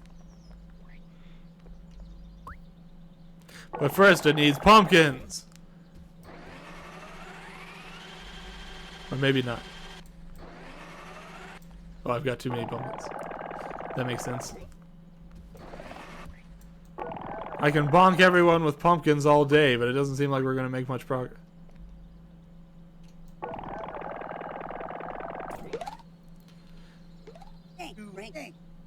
Thespius? The big man himself is telling us to create? Bah, heartfelt art. The new episode's got not 1 inch of heartfelt. How can we feel the heart when the heart's got no felt? That's his point. We can't sit around on our bums waiting for the show to improve. We gotta be the improvement, create the inspiration. It's time for Sunflower Dreamboat to lead the show. We won't let you down, big guy. Let's give Biella something inspiring to perform to. And a 1. And a 2.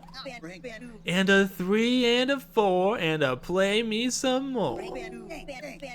Now we're ready to lay down the bass, dude. Change the show's lighting and Dreamboat will match the mood. Nice. We're making progress here.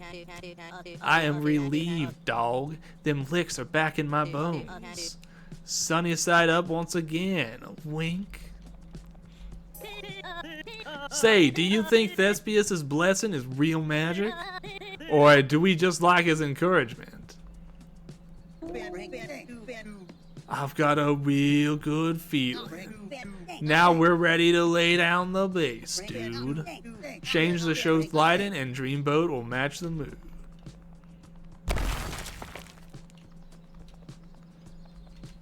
Seems like we're on the right track.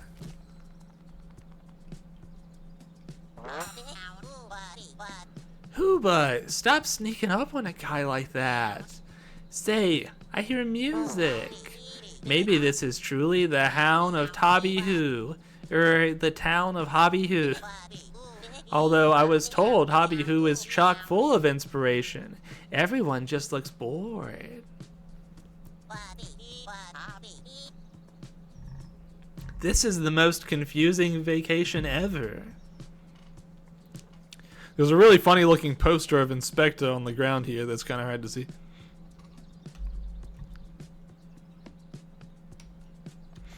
Alright, let's see. What else we got? How you guys feel about the new beats? Ding! Hey, weird face. I've got the best eyeballs around. That's why the network sent me to find the next blockbuster show. Now I have to say ding, hey, weird face to everybody in town.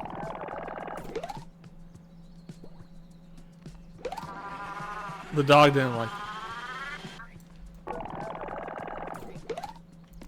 Ding, hey, weird face. An ugly face?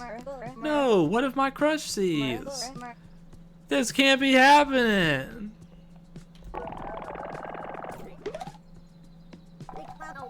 Ding, I'm a talent scout. I don't need to look like an Adonis. Bonk.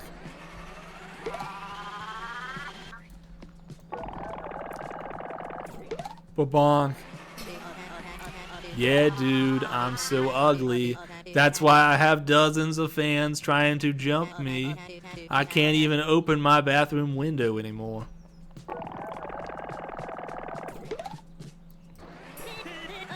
Come on, dude, you've read our reviews.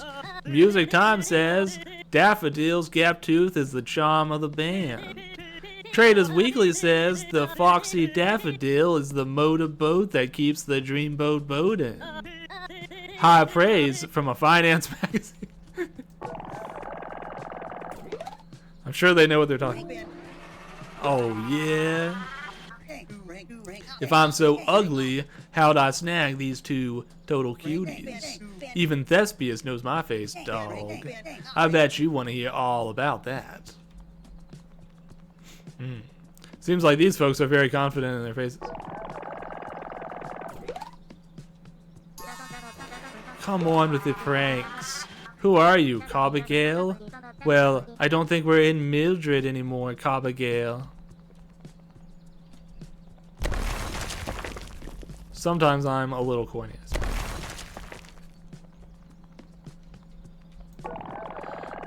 Ding! Hey, weird face. Ugly? No, Feldy's character is ugly on the inside. The inside of his face.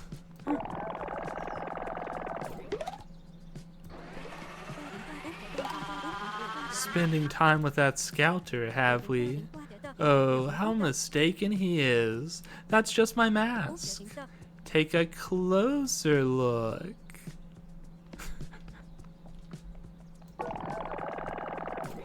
Everyone's like, you've got to be mistaken. I do not have a weird face. Who cares? I'm not the one on stage.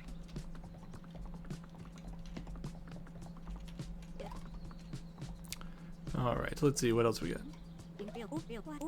In this scene, I'm telling Stiella about all we've accomplished together in the circus. But there's no stage lighting. Pull the lighting switch to select a mood bulb. We actresses can't perform without ambiance. Music to Feldy's evil ears. The show's back on.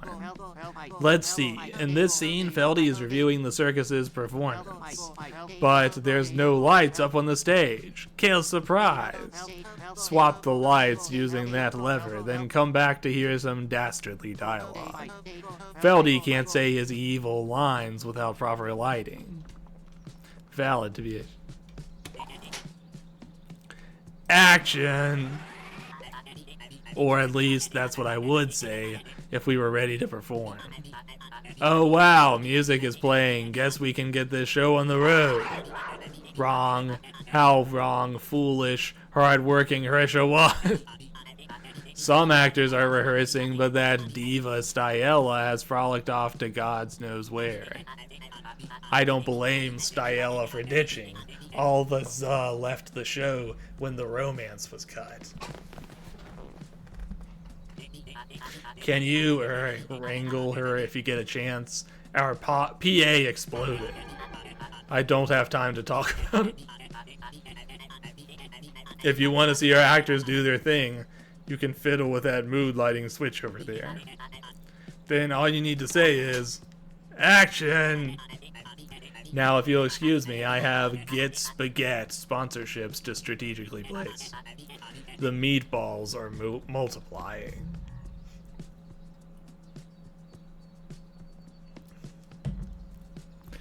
Alrighty. Well, I guess that's where we'll select the mood thing, but first of all, let's go yell random things at people. That's what we gotta do.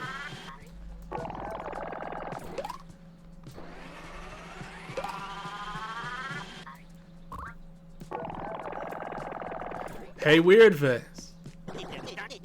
Who are you calling ugly? Take off that mask, bub. Let's see what you're working with. I'll bet you're completely, totally, awfully, ruggedly, prettily, handsomely. Sounds like Capuchin isn't so sure. What are we working with here?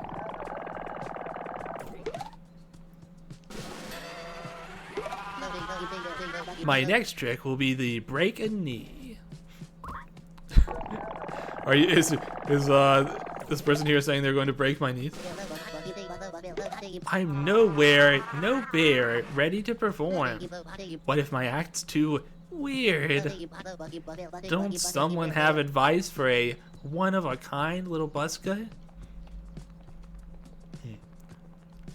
Sounds like we need to come back with some advice. Action!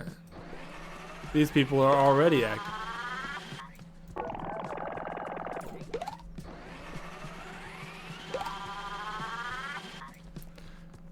How about you? Action! Even though you're not even an actor. No. Predict.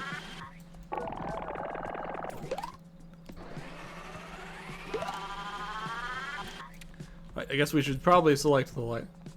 Actually, wait, I've got one more thing to do first. I don't know if you can actually shoot this character with bubbles or not.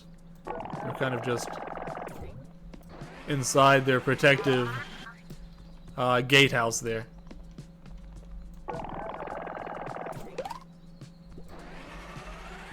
I didn't realize you could shoot this little bunny thing. It turns out you can't. That said, I'm not sure what you need to shoot them with.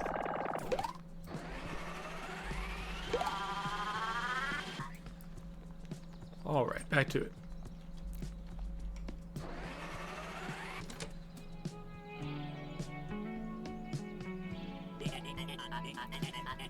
Alright, actors, this time with a happy flair.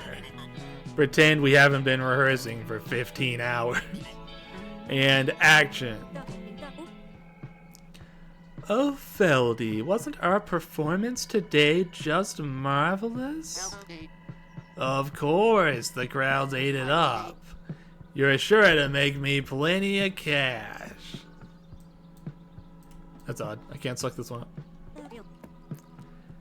Oh, you greedy scoundrel. But I owe it all to you, Stiella. Your art is so special, your personal flair is the best part. Stiella says, no need to get sentimental, Biella. It just makes me smile to spend time with you. I only perform to make my friend Biella happy. My best friend forever. And cut! The script is dry, alright. Just like our catered pasta buffet, brought to you by Get Spaghetti. Sounds like it's still not quite working. Unfortunately.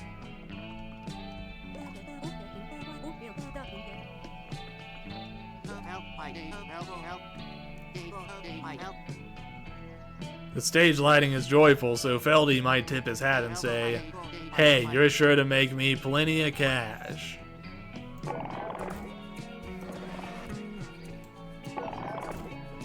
Go away, you pumpkin. There. Was that evil enough? Just a little evil.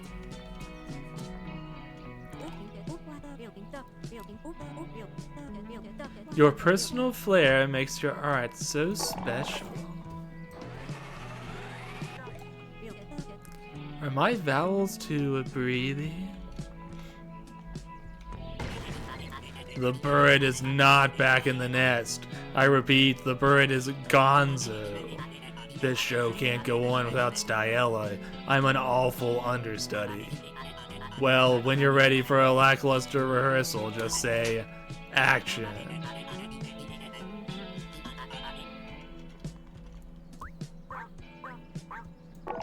Hey, you're sure to make me plenty of cash.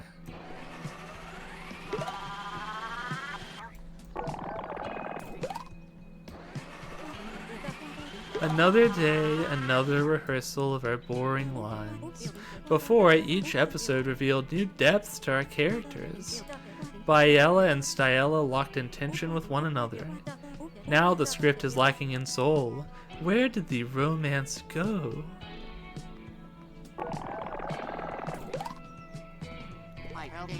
So many lines to memorize, but why even bother?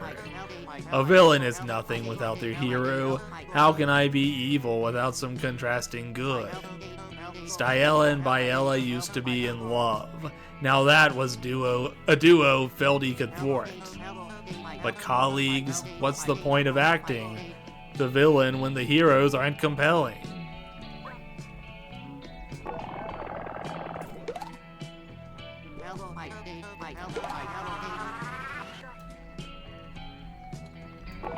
Your personal flair makes your art so special. Shucks. I guess the Grove Times didn't call me renowned painter for nothing. But it's nice to hear it from a friend. And you're sure to make me plenty of cash. Not getting anything for that one.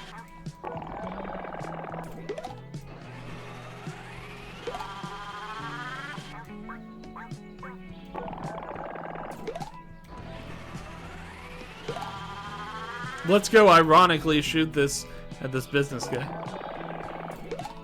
Your personal flair makes your art so special. You flatterer, but my network's #1 rule is never get personal. I've been trained to arrive at the perfect numbers for any show. Art is objective and it's got to be optimized. Once you know where to look, it's easy to see which art is good and which art won't sell. It's simple equations, really. You're sure to make me plenty of cash. Hi. Are you a network executive? I'm so sorry, sir. I didn't recognize you. Impeccable disguise. I'll make you tons of cash, sir. I promise. Our research says that 97.1% of audiences will tune in to watch Oh Partner Mine every night. At least once the editor finishes scrubbing that romance between the lady and... what's her name? Yella. Say, where is that editor anyway?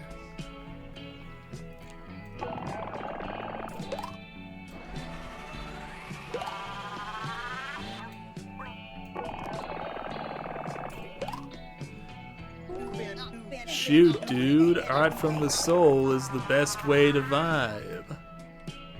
It's true. You can't think of anything that would make this play more exciting, huh? Not one single thing. Hey, thanks to Graham, Godpoke. The personal flair comes from all the love here in Hobbyhoo.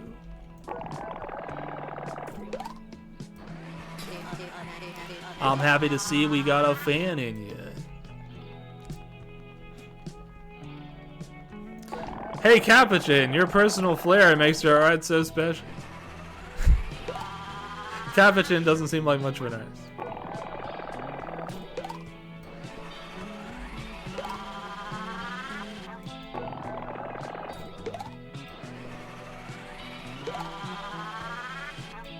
We're getting kind of meta here by taking lines from a play and shooting them at real actors. I guess I never thought about that. Maybe being weird is an asset around here. Then on with the show, Joe. Meet me in the Hobbyhoo strip. Come on, Piglet. We got busking to do. Nice.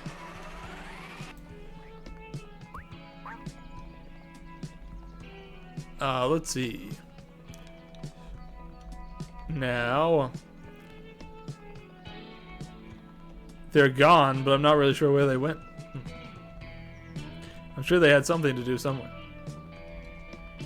Alright, we should probably try changing that lighting again.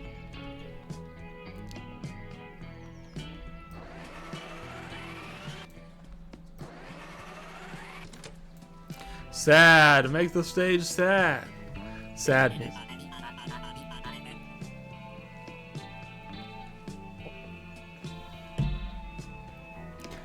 Alright, actors, this time with a sad flair.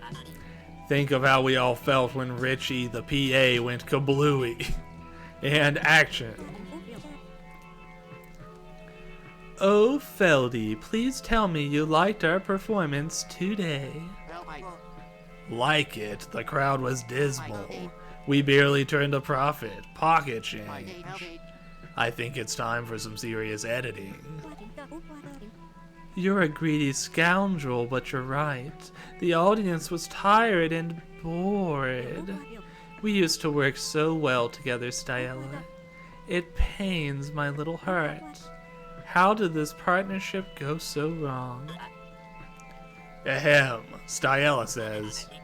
Why, we've neglected our friendship, Biella. We never spend time together, we never talk. I can't take it anymore. Open your eyes. I only perform to make my friend Biella happy. My best friend forever. And cut! The script is dry, alright. Just like our catered pasta buffet, brought to you by Get Spaghetti. Okay, I need to grab some more of these lines.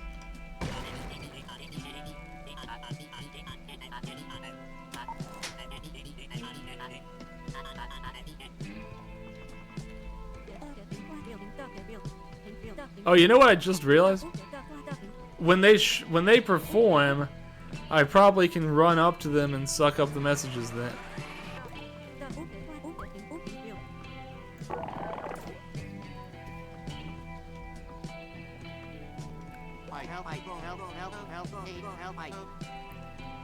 The stage lighting is somber, so Feldy will twirl his mustache and say, "Oof, I think it's time for some editing."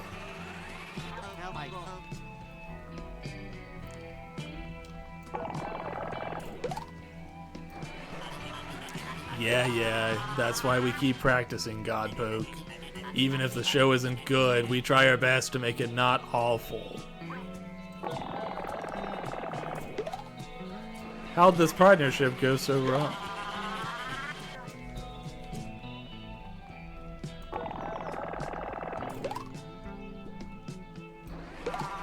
Give me that back. Give me that.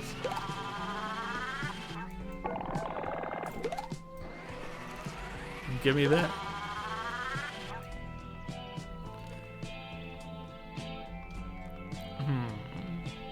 I think it might be time to go pay another visit to Thespius. Woof, I think it's time for some editing. No response to the woof.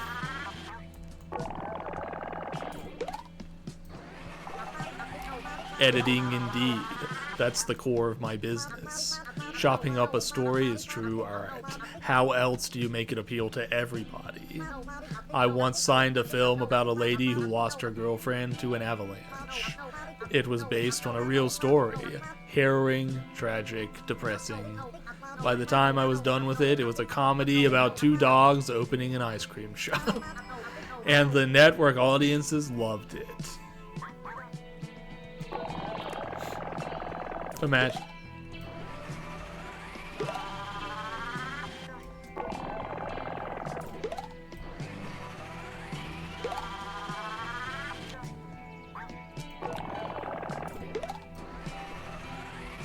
Alrighty, so I think it's about time we go see Thespius again. I'll head that way.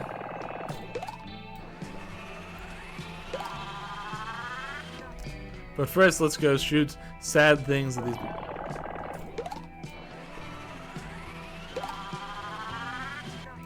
They're immune to sadness. It is what it is. Okay, now we're headed back to this.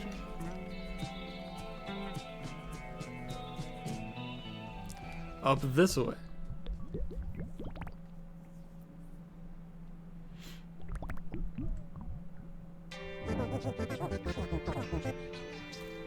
Wiggling back to the Thespius zone, huh?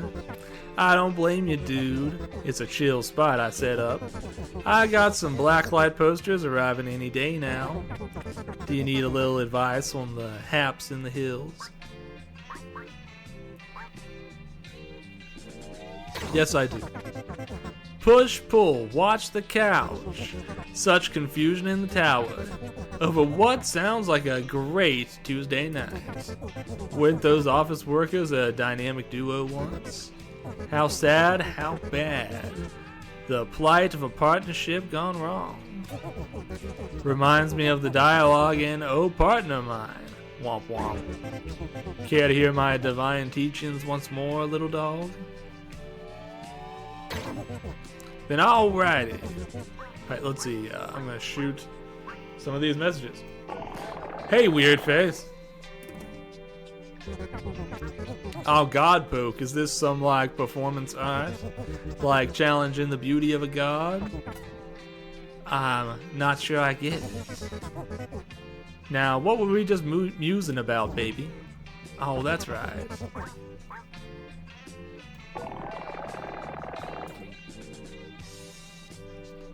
Let's see, what else I got?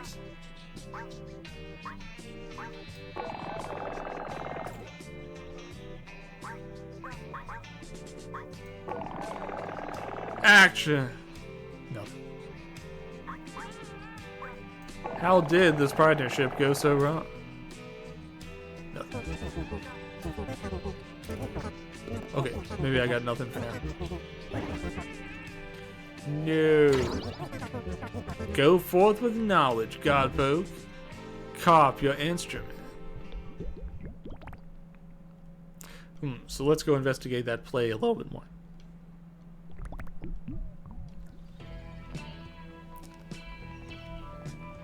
Actually, I'm curious about something. Let me go check something out. Oh wait, nothing. I have a one message from, or two messages from Feldy, and only one message from Biella, which makes me wonder if I missed one on the happy side.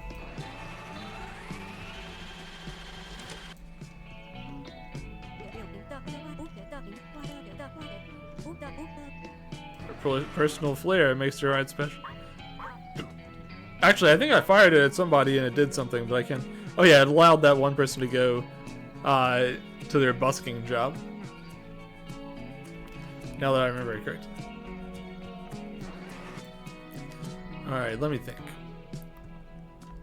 Let me try something.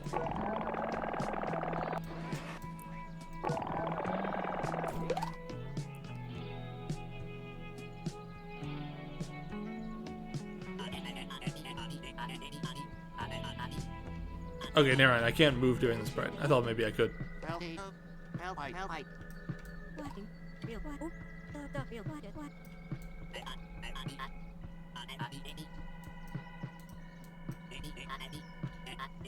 Yeah, even though those lines look like something you should be able to suck up from Hrisha here, I don't seem to be able to do so.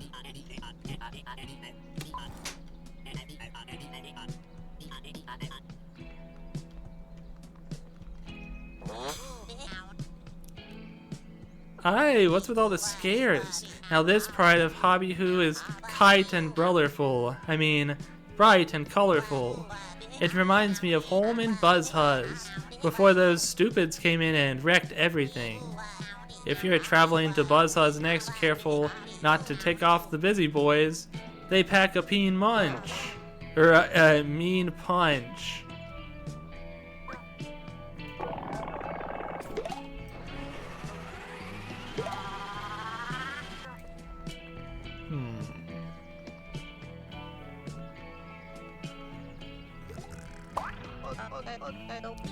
Wait, I gotta find something to do here. Other than blow up Inspector. Although that is fun.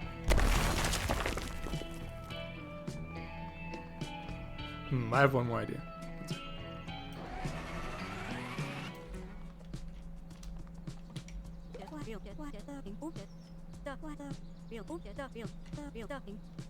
Okay, so without the lighting one at all, you can't get anything. Understood.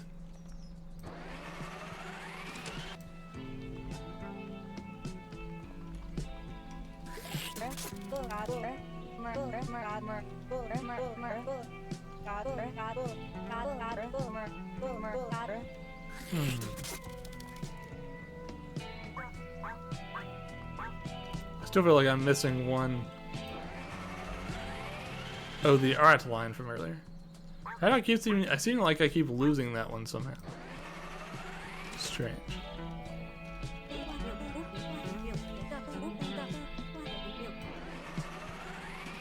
Right, give me that.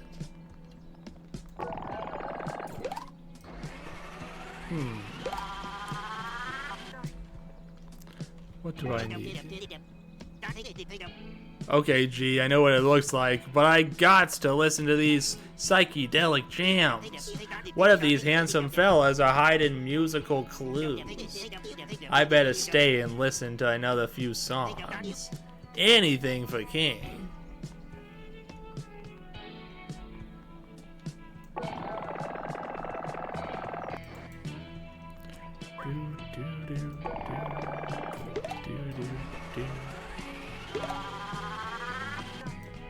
I wonder where this mysterious character went off to. Oh wait, there's a whole nother thing over here.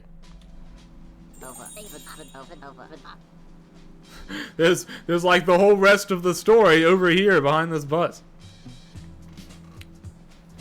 Styella, over here. I've seen all your shows. I would die for you. Space, you goons. I need space. Quit crowding me. Styella, I'm your biggest fan. Let me be your footstool. No, B, please. Please. You gotta give me space. There's enough autographs for everyone. Clack, don't you goons ever get distracted? This is weird. It seems like she talks very much like Inspector, actually. But what could be the meaning of that? It's very strange.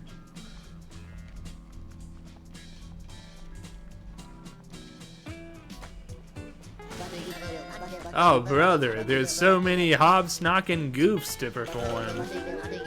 There's the good old Fishioki song, your song flipper. Yuck. Too heavy.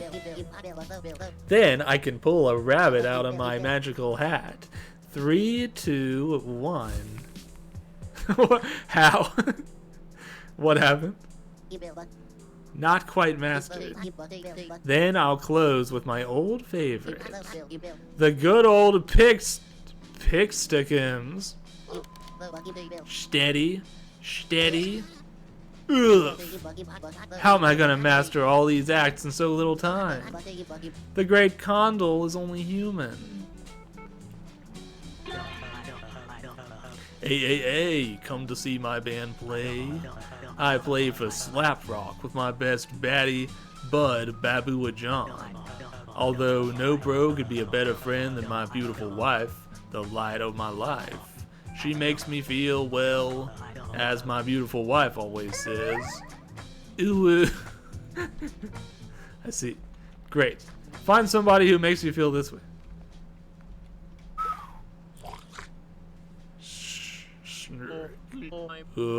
Almond, CP, Snork.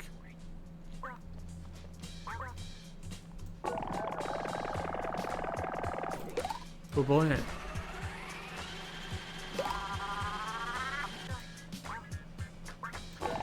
Ding, hey, weird face.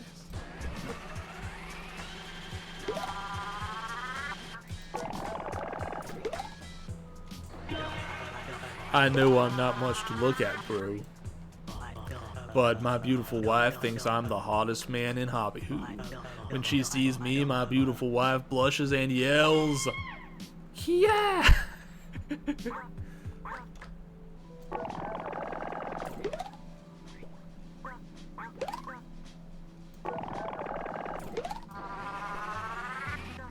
You gotta suck up my phrases. Get back in.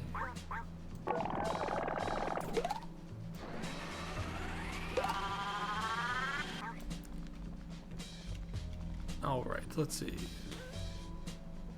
This must be, maybe this is where that person's hiding.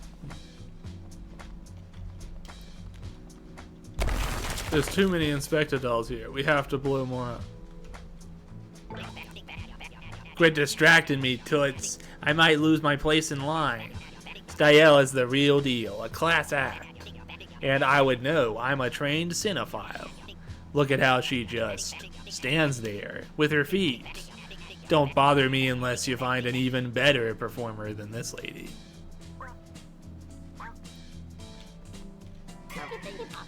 Cool hat, can you believe Alex got another letter?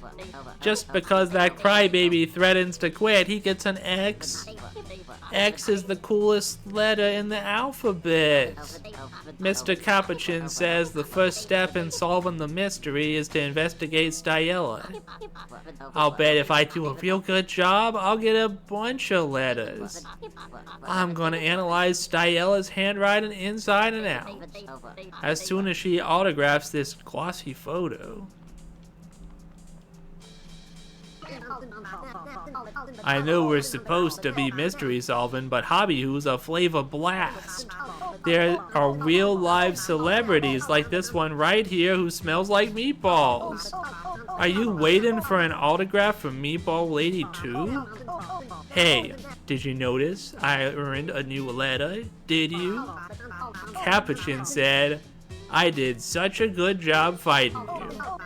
Sorry about that, by the way. Do we sometimes want to question our orders? Of course. Do we do it? Of course not. Don't be crazy. Boss said I was real brave about the bump on my head and he'd give me my 4th letter. Now Alex is reporting for duty. Right after Meatball Lady signs my lunchbox. Megapon, did you know Styella Bali is the biggest star in the Grove? Just look at that outfit, a tasteful blend of cashmere and cotton. And is that a hint of pasta sauce? I dare say she's disrupting fashion one crushed tomato at a time. I'm sticking right here unless an even wilder star appears. Seems like I won't be able to talk to Styella unless I can figure out how to get all these busy boys out of the way. Which means I've got to fire Hey Weird Face at each one of them. You think I'm ugly now? You should have seen me without the glasses. Imagine. Terrible.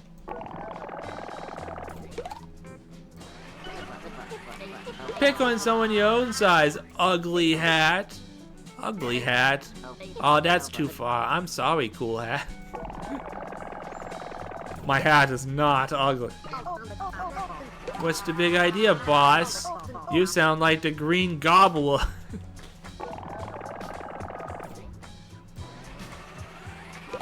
Sometimes the Green Goblin mask just calls to me and forces me to call people Weirdface.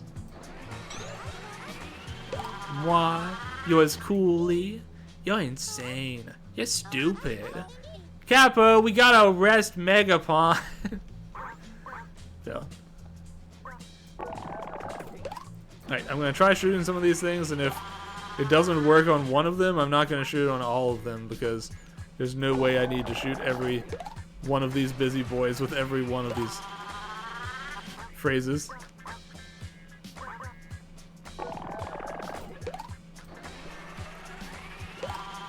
Okay.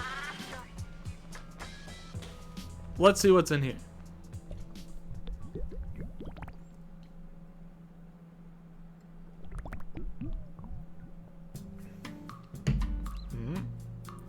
Clicky Tower.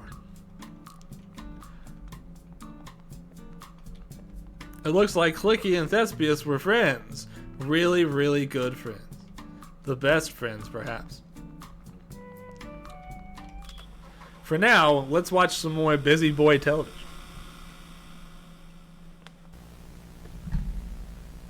I hope you're as excited as I am.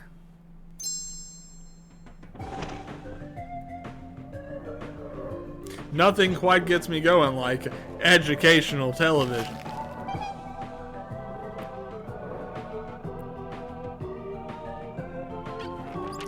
I just had a weird thought. You can rewind and speed up this video. Interesting. The Busy Boys present a bedtime tale.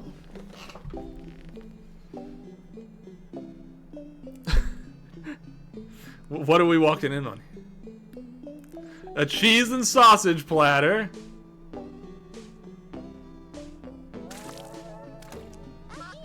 You're awake. Did those nightmares keep you awake again? Well, how's about a bedtime story? I've got just the tale to put you to sleep. It was 30 years ago, but I remember it like it was yesterday. It was a lonely pooper without a friend in the drain. Until I met a man with a mighty plan. Inspector. Inspector had no fame, future, or power. But he had mighty aspirations. He dreamt of making a mark on the world. He wanted to have influence. To climb the societal ladder. Why? Well, Inspector was scared, you see. You know what it's like to be scared. He was scared he'd live for nothing. Scared he would die all alone. He was afraid his life would mean nothing. But then he had a great idea. He gathered all us lonely fellas and took charge. Inspector gave us a purpose. The Busy Boys would protect and serve the Grove forever. News of Inspector spread everywhere. Soon the whole Grove knew his name. Near and far, everyone respected him. Even the gods admired his leadership. Here was a man who could bring the people together. Just like these crabs. No surprise, the humans elected Inspector the newest god. 30 years ago, he went through the rift and became a god of leadership. The Busy Boys have grown over the years, but we still obey Inspector, the man who gave us purpose. I hope he's happy up there. He's achieving what he always wanted. Oh, I can see your eyelids drooping. Let's get you to sleep, Angel.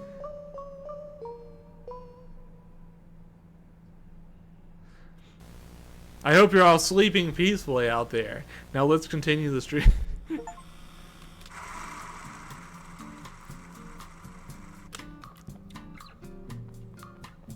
Alright, what's going on in this place? I'm not quite sure what to make of this.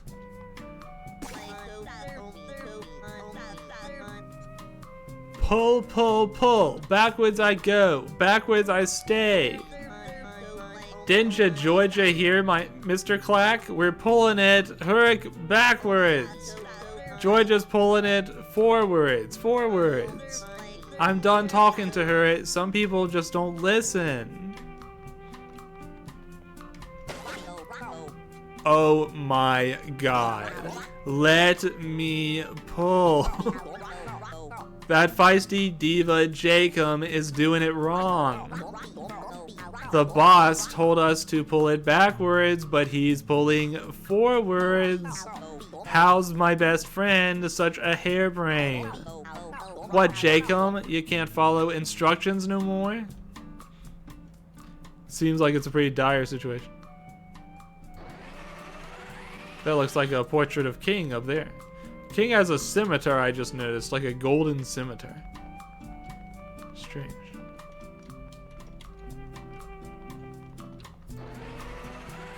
Alright, I gotta figure out what to do about this. I thought maybe I could pull, but it doesn't seem to be working. Let's weird face him. Girly, if you think you can say stuff like that, you've got a whole storm coming. Bestie, help me. Uncool, bestie.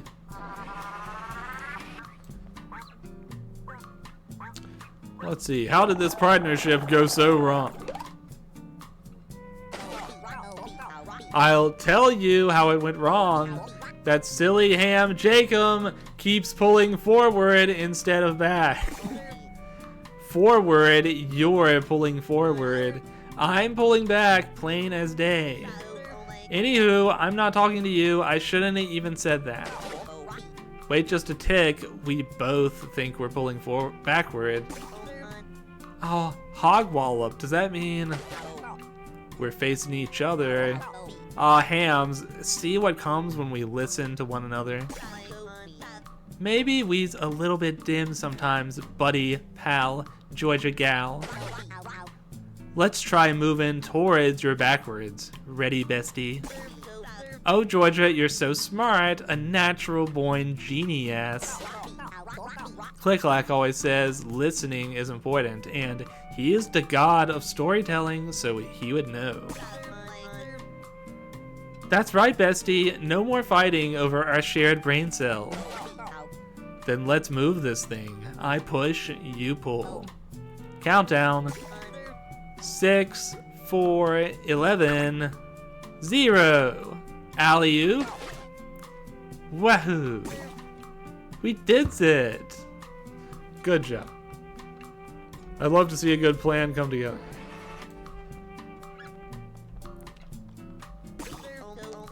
I suppose I was being a bit of a buzzbird.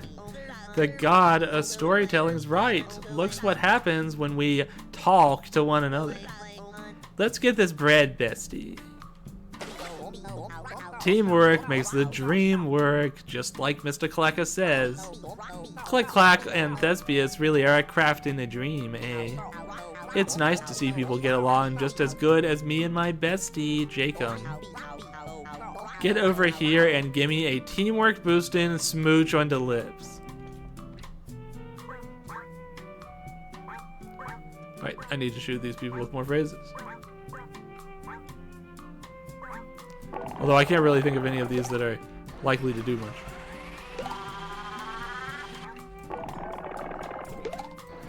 I like how pool girl Georgia is just randomly wearing a donut around her stomach.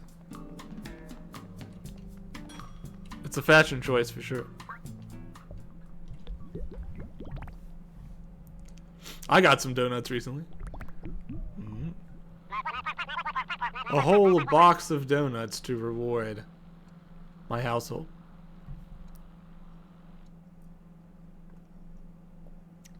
Nothing quite beats a donut. Interior, a strange room high in the clouds. We are met by mildew and the scent of old books. Has our hero come to the wrong place? Yes. Confused, our hero turns to leave. when suddenly, lights up to reveal Click-Clack himself, the tremendous god of storytelling. Furiously editing a brand new episode of the hit show, Oh Partner Mine. Is our little protagonist surprised by what they see? You know it. Our tiny hero looks up and blinks as if to say, "That's Click-Clack?" He's so much bigger than I would have expected. I'm Click-Clack, the god of storytelling. I edit the story of this world. It's a lot of work. There are so many characters. Of course, none can hold a candle to my darling chrysanthemum. Thespius, oh my best friend, how you make work life so sweet. I would do anything for that heaping helping of an artist, says the god wistfully. Which is why I'm taking the liberty of making him famous. Oh Partner Mine is a fantabulomonious little story. It makes my heartstrings boing. It just needed a little push for popularity. A tiny tweak here, an eensy nudge there, and erase that romantic tension between Viella and Stiel. It was King's idea. We've gotta appeal to everybody. Won't my Thespy be thrilled when he sees his work become world famous? No. Our puny hero shakes their head, unconvinced. They know there's something deeper, something more important to Thespius' art, even if the god of storytelling can't see it yet. Oh, hogwash, says Click-Clack. Of course he'll love it. Just wait until Thespy sees his name on coffee mugs and plushes. Billboards on the moon. Click-Clack, he'll say. Thank you for everything. And with a wry smile, I'll say, that's what best friends are for. And I'll say, thank you, King. Thank you for the advice. You truly are an eloquent god. So, while the god of storytelling puts finishing touches on Thespius' masterpiece, how about Godpoke keeps the humans of Hobby-Hoo happy? Hooray, says Click-Clack. What a team we make. With you attending to all the little Hobby-Hooians, and yours truly to edit the most crowds-pleasing show. Don't fret. I know being a Godpoke is a big job. But at least the god of leadership is helping you deliver letters, says Click-Clack. Oh, Inspector, thank you for delivering Kling's letter. My bestest friend Thespius will love being famous. The god of storytelling trails off as the puny human turns to leave. I've got to shoot him with things. Hey, weird face. The hard-working storyteller god chuckles to himself. What a jokester you are, exclaims Click-Clack. For you certainly know this is not my real face. Click-Clack pauses in thought before returning to the previous conversation. Ah, as I was saying.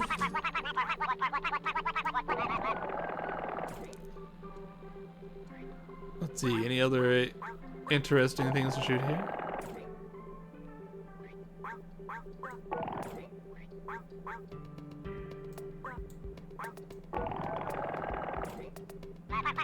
Woof, I think it's time for some editing. Oh, you need to edit something? Well, everything I touch turns into a crowd pleaser. Let me give you my bestest editing advice, says the god of storytelling. Editing's about keeping the best stuff and cutting all the rest. That's the best advice I've got. Did you catch it, he asks. Well then, I suppose I'll be seeing you around, Godpoke. Come back whenever you miss my cute face.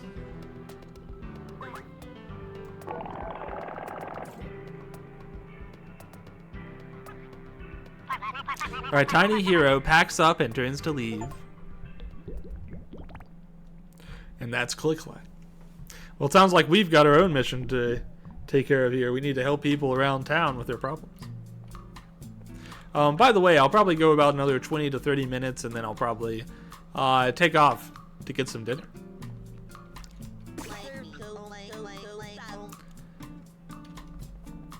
Alright, let's see. We've got one new phrase here that might be useful.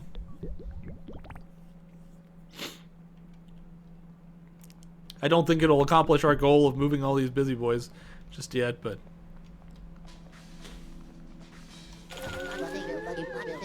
I need to master all my tricks, but there's too many. The wacky Condal's act is so complicated. How's I supposed to learn everything in time? The fishioki, the rabbit tugger, the cake escapes, the pig stackums, the... Whoa, steady. And just like that, Condal turns to ash. That's what we call a classic case of stage fright. How?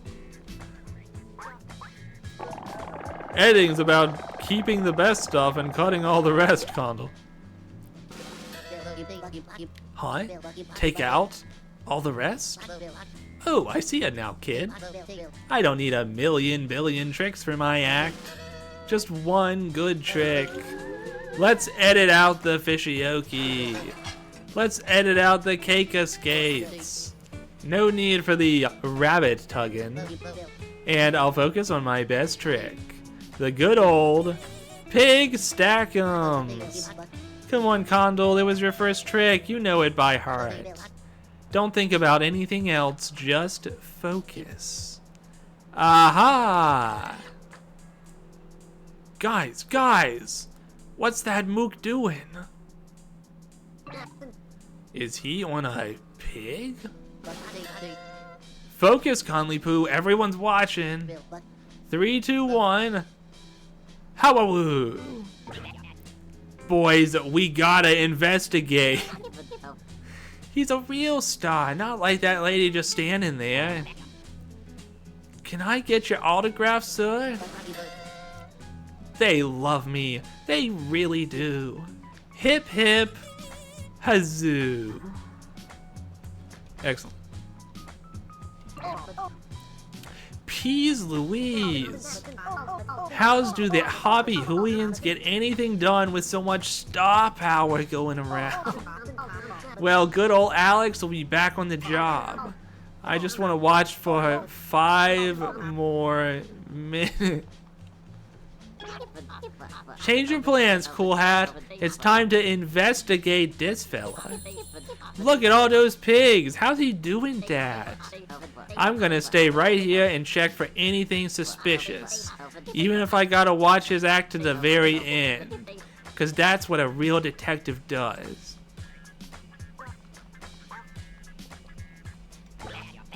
A busker. It's just like that film. Pepito's Sweet Lover. Capuchin said to take it easy. The solution to a mystery comes to you, not the other way around. And Capuchin knows everything. He says I have the best taste in movies. A star even wilder than Styella. It's like a dream come true, ain't it, Megapon? But his fashion taste leaves something to be desired. You ever checked out these posters, bro? Everyone knows Inspector is most leaderish god ever. A real in-charge man. Plus, he's sensitive, like me. But if he's gonna save the world, why is he wasting so much time talking about saving the world? As my beautiful wife always says, oh, ah, well, I'm sure he's got a radical plan to save us from apocalypse. It's gonna be awesome. It'll be all like, what's that thing my beautiful wife always says? Pa! Excellent. I feel like I need to see this guy's wife at some point.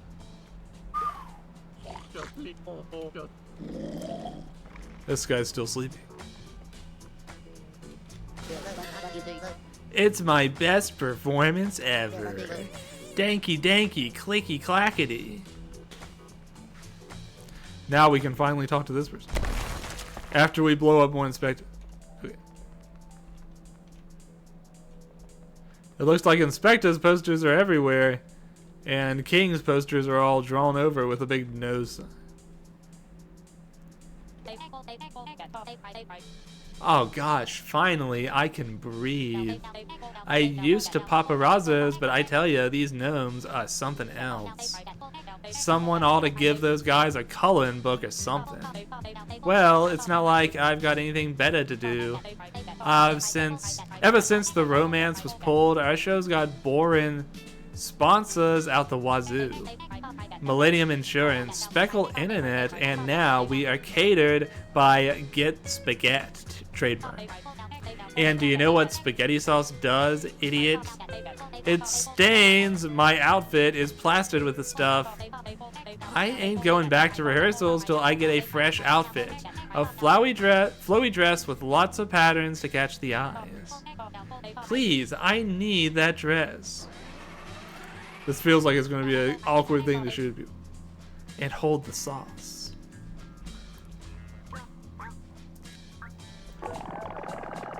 Ding! Hey, weird face. That's it. I ain't talking to you till you apologize. Repeat after me. 1, I'm sorry for calling your face ugly style. 2, I'm a piece of human garbage for insulting you style.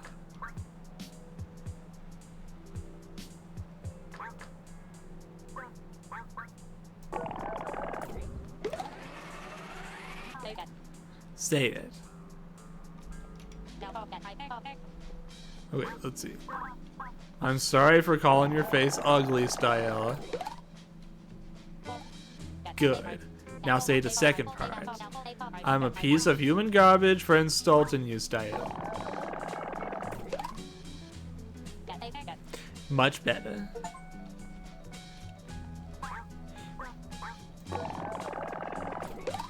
Make sure to make me plenty of cash. Don't even talk to me about the script. I ain't rehearsing until I get a new dress without all this sauce. So how about you take action and find me an outfit? Please, I need that dress.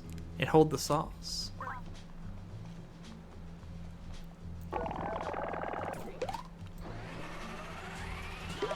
Alright, so who has a really pretty dress that I can ask to help me out?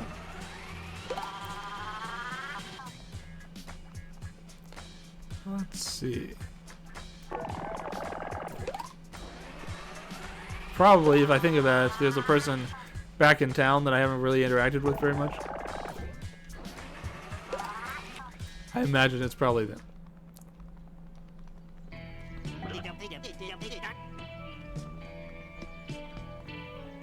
Do.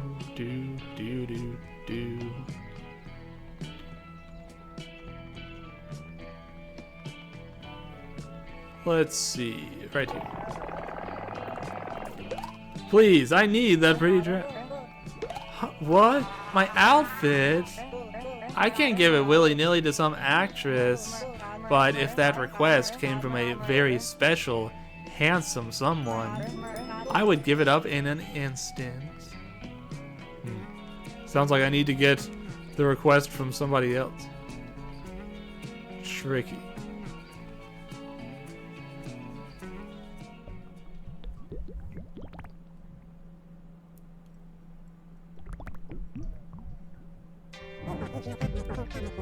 Wiggling back to the thespian zone, huh?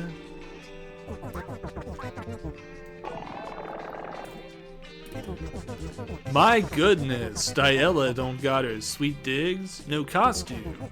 I would do anything for my actors. Whatever you need, my makers of dreams. So if my actress says we need a new dress, then we need a charming gown with lots of patterns. Stat. And hold the sketty sauce. Yelling feels great. Shall I do it again? No. I hope Stella gets a new dress soon. Now, what were we just musing about, baby? Oh, that's right. No. Just take in the world with your 7 senses.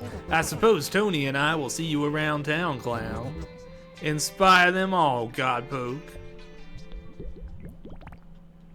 Alright, this should be a more convincing way to deliver that same message.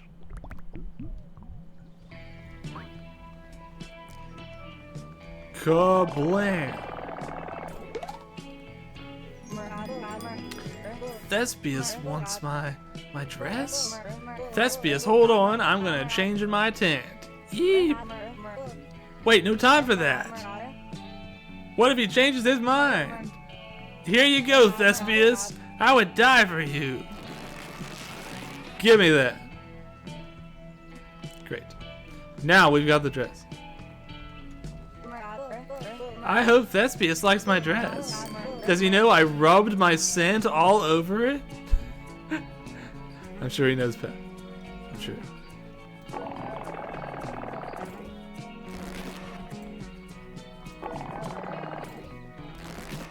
I just thought it would be funny to shoot this dress at other people first. Why not?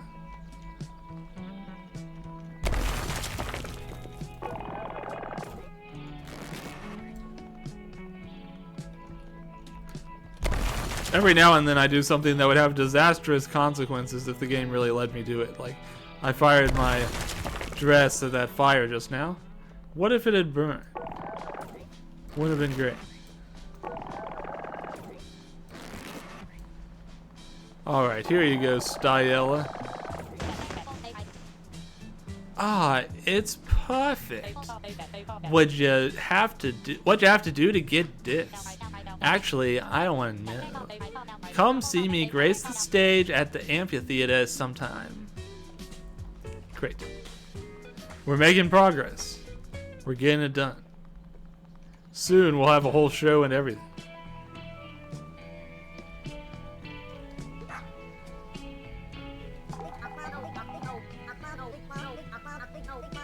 I feel like suddenly there's a bunch of dogs with berets here.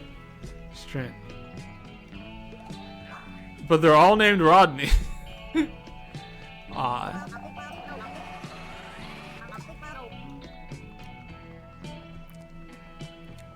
Alright, let's see what we got here.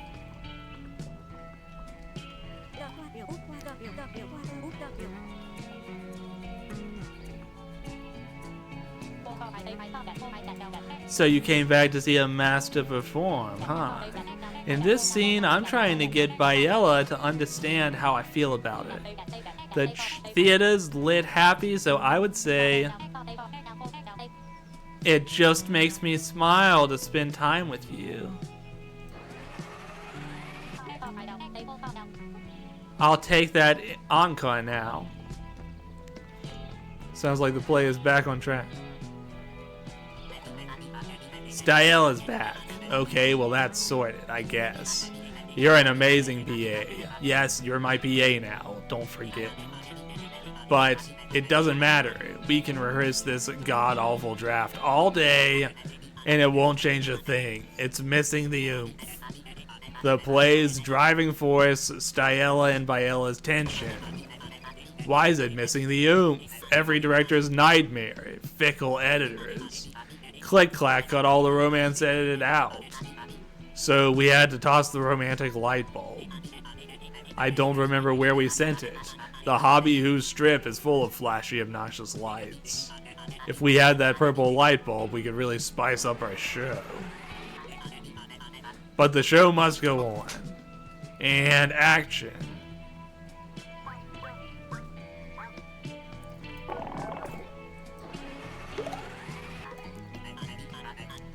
I haven't slept in a calendar week. No need to overwork yourself.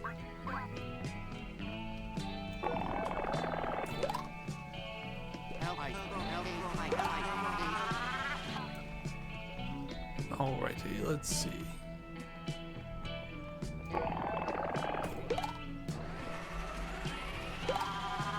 Now we need to go find a purple light bulb somewhere. Not a very common thing to see, you know. You know what's weird? I feel like I haven't replaced my light bulbs in forever. I don't know if my brother is doing it and I'm just not noticing, or if my light bulbs just aren't burning out for some reason. Strange.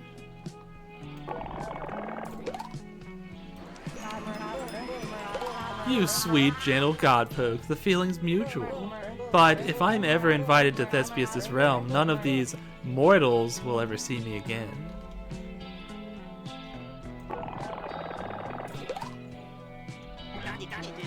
Aw, you mean you want to be a real busy boy? You're already an honorary busy boy, already for all your assistance. Keep up the good work and one day your name will be as long as mine.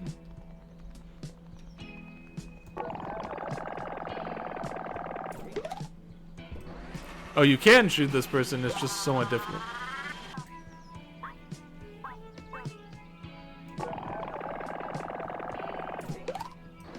If you shoot from this angle, it works pretty well. That said, I don't think there's really anything important to shoot them with.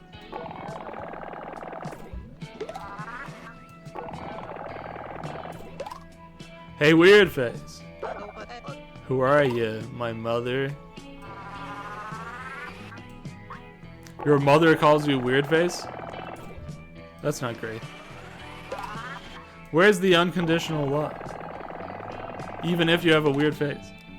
And action. Yeah, I'm awake. Actioning. Ah, it's you. Shame on you. How's anybody supposed to be energized with all this boring theater? How about I ruin your favorite show? Then I yell at you to be more awake. Would you like that? No, you do the opposite. You would cry. I probably would. Dead to rights. Okay, so I need a purple light bulb. I have a feeling that has something to do with this place because I still haven't interacted with it in any fashion.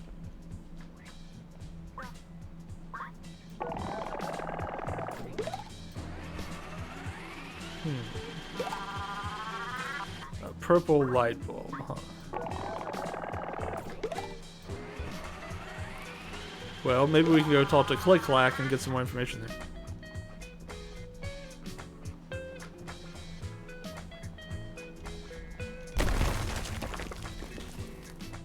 Casually explodes Inspect. Exploding him in my mind.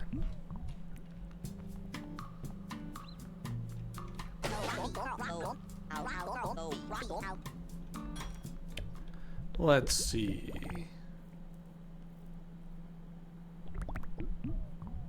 Maybe there's a purple light in here and I just forgot. Interior. Click Clack's editing desk. Lights up to reveal my favorite puny human, here to keep me company. What's up, Buttercup? Asks the big, handsome guy. Want some advice from the editor of your story? Yes, please. You're looking for a romantic bulb? Asks Click Clack. I don't see why you'd need it. Romance is written off the menu. Click Clack hesitates, leaving out what he knows. That the bulb is inside the cricket club, guarded by a snoozing bouncer.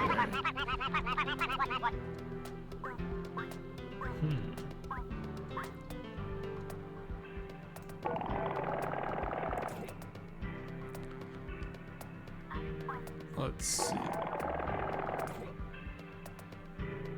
Okay, so we know what we need to do now.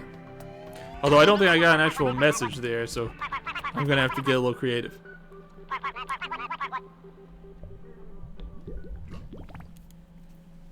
Let's see. So we know that the purple bulb is inside that club. It did just occur to me there's something I didn't do earlier that might be helpful here. It might give me another message that would allow me to get inside the club.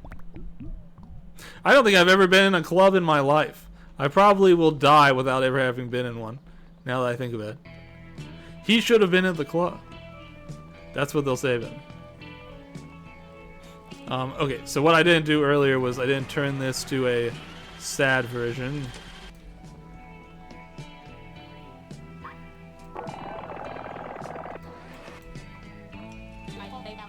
So you came back to see a master perform, huh?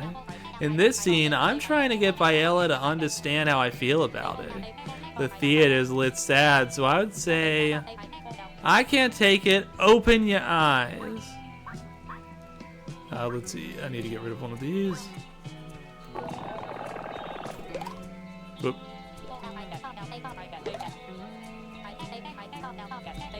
Get out of here.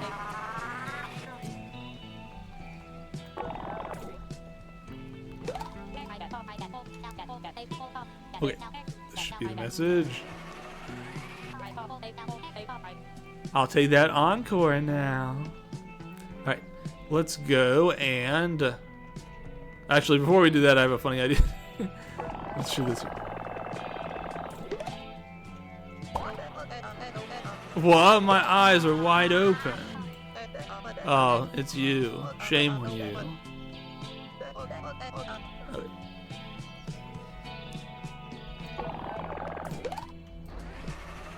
I'm trying to think if there's anybody else with closed eyes that it would be funny to shoot this at. I guess not.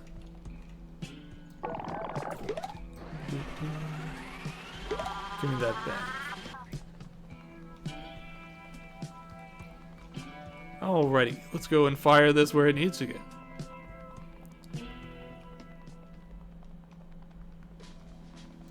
Kablam!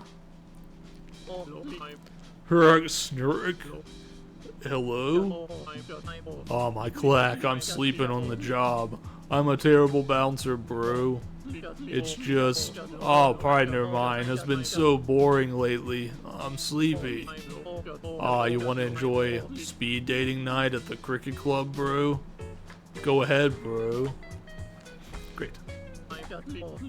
Ever heard of my band, Slap Rock?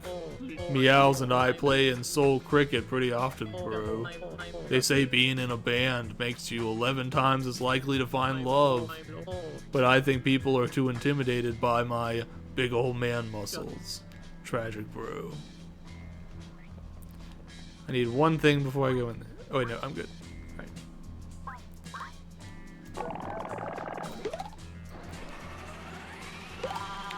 Alrighty, now we can head inside.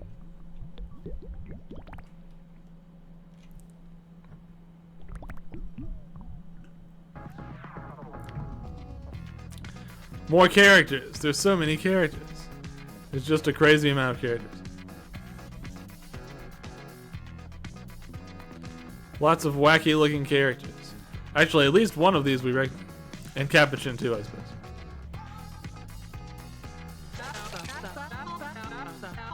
You know what? I actually want to play just a bit longer, so let me get some more water and I'll be right back.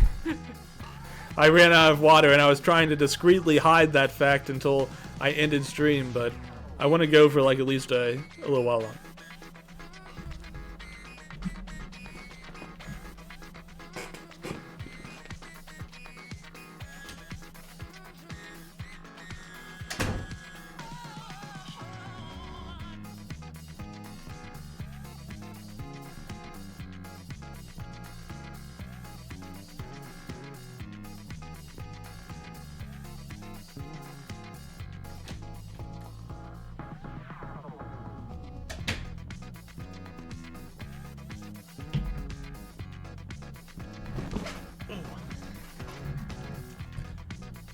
Okay, I'm back.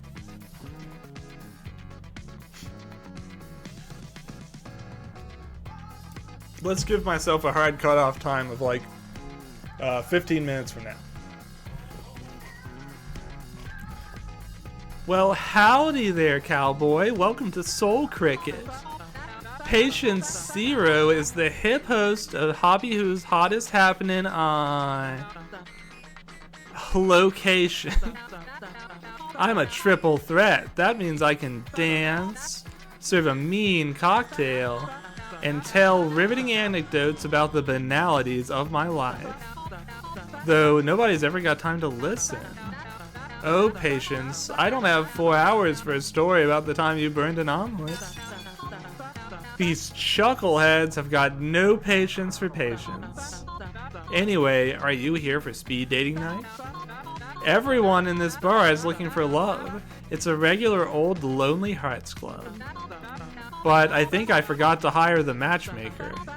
It's not my fault, I was too busy putting up the romantic decor. I even found this fancy light bulb from the dumpster. Purple, who the drain enjoys purple? But it's romantic. Hey, weird face. This mug, you must be joking. It took 3.5 hours.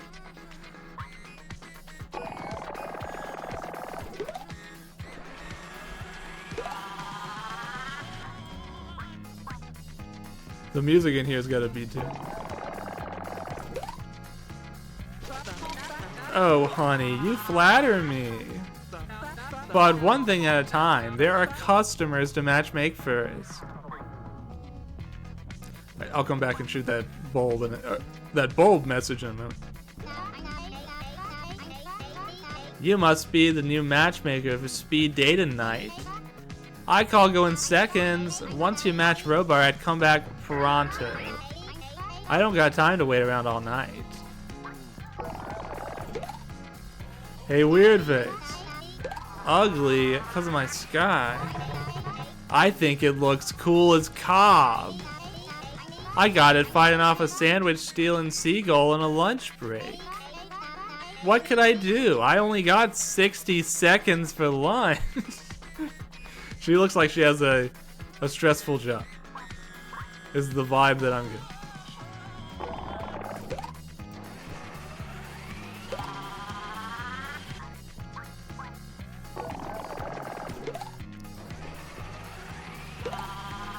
Let's see. Capuchin, what are you doing here? This club is suspicious, I tells ya. That tall fella keeps asking me if I'm here for speed dating. Speed dating? What in the drain is he talking about? Am I in the wrong place? Ah, coconut drinks. Hello, Robart. Hoo-wah, little dog. They said Hobby Hoo was full of hotties. And they weren't kidding. All these saucy folks got my heart singing. What's that, peeps? Ah, you're right, peeps. Robart's got no game. So I'm here at speed dating, and I'm up first. What's that, peeps? Alright, I think Patience forgot to hire a matchmaker. Hey, weird face. Is that so? Yeah, what's that, peeps? Ah, right you are. Sick 'em, peeps. What? Peeps, attack!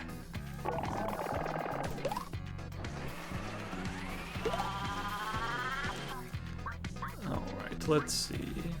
One more person to talk to. I'm so lonely. Nobody to squeezy. My plushies aren't good enough. I need a cute boy. Hey, quit eavesdropping. I'm waiting for my turn with the matchmaker. There's 2 people before me, Robart and Sheila.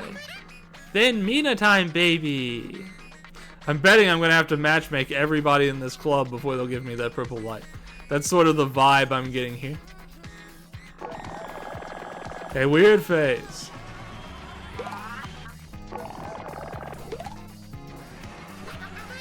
Are you trying to get cuddled? Come here, squishy, don't be scared. I just want to see what your ribs look like on the outside. Spooky.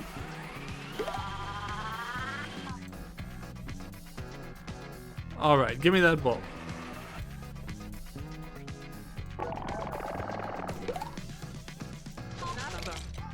Your show? Aw, don't be modest. I can recognize my kind from miles away, honey. You want this light bulb? I found her in the dumpster. I was trying to tell a story to a gang of raccoons. They make such a good audience. Actually, they got bored and ran away. I'd love to get rid of that garish purple bowl, but it's mood lighting for speed dating night. Tell you what, you can be our matchmaker. If you find a match for every single in here, we won't need the bulb any longer. The first customer is Robert, that tall drink of water with hair like a tsunami. Just find him a good match and pass along the request. If someone says yes, bring it on back to the speed dater. Everyone in this club's gotta find love pronto. Great, that's enough business. Time for a 19-minute story about my dog. Great. So, there was this one time my precious little guinea pig, Pookie Rivera, because I had given him the finest of Canadian deli meats in the shape of a little hat for lunch, and I had it hanging up by the string in his cage so it looked like he was wearing a little hat while he ate it. It was adorable until the meat started to fall off, because I'll admit I'm not the best milliner, and this was no structurally sound, perfectly crafted hat, but, you know, sweet cheeks, my grandfather was a milliner. His name was Matthew, which is kind of a boring name if you ask me, so anyways, the meat began dripping all over poor little Pookie, and he looked straight out of a Cronenberg movie.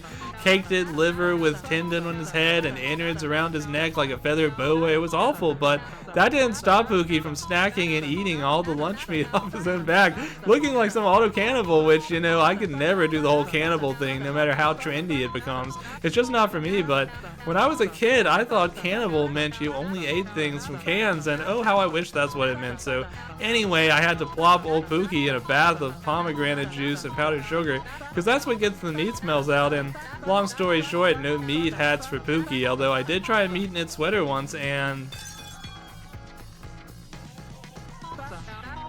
You're still listening?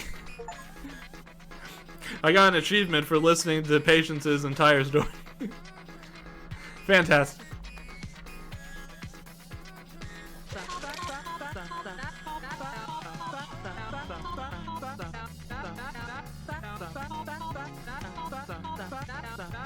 Okay, I need to go ahead and find somebody for Robert. Oh, you're the matchmaker. Well, what do I want? Who do I want? Think, peeps. What's the hottest person we can think of? Ah, right you are, peeps. I need a big beefcake kind of guy. I think I know just the person. I'm thin as a beanpole in a corset. I need a hunky yin to my slender yang. Wouldn't it be cute if he cradled peeps in his big hands? Makes sense. You've got a vision, Rupert, and I respect that. A beefcake? I'm not interested. No way.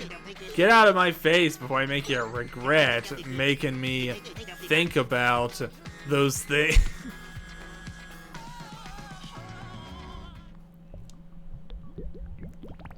Alright, no capuchin shipping today. We've got to try something else.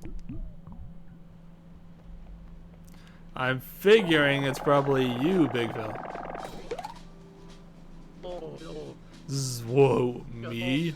A beefcake? I'd love to go on a date with this Robert fella. Finally, a brave boy who's not afraid of my hunkin' musks. Wait, bro, did I hear chirping? Perhaps you did. And perhaps you'll be hearing a lot more of it.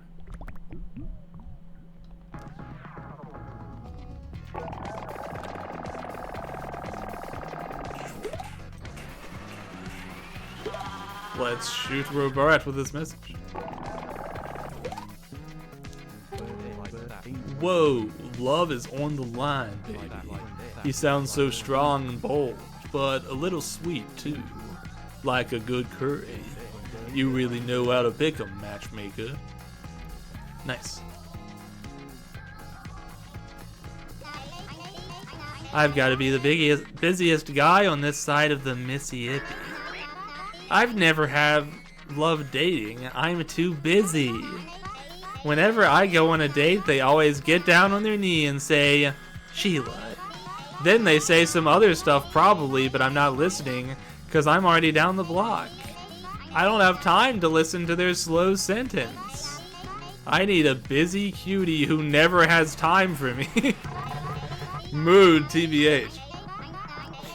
I've got 16 minutes free each Thursday and I want to pack them with lovin'. I'm a busy cutie who never has the time for me.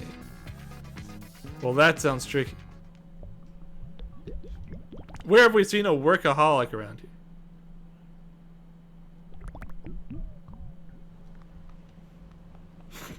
Well, let's just go and look around until someone comes to mind. Oh, excuse me. I got the hiccups a little bit.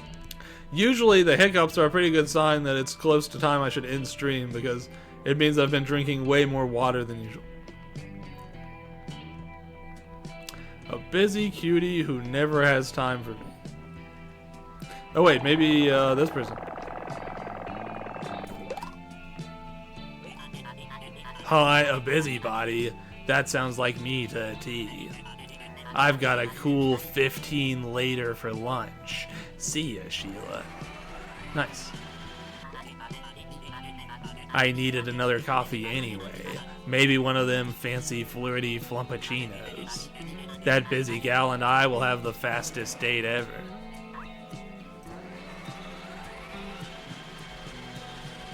Oop.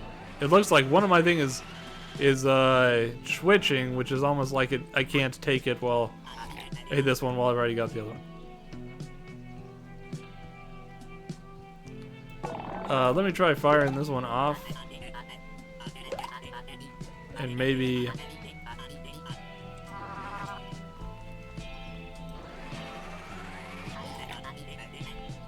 Glorial. I don't know why, but Krish always makes me laugh. Okay. Let's see. We will go and try firing this one up. See how it goes. Wait, I just had a thought. There.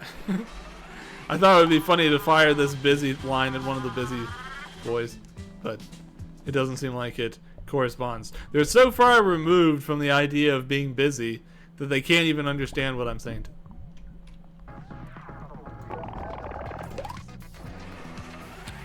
Alright, let's shoot. Here. Oh wait, no, here.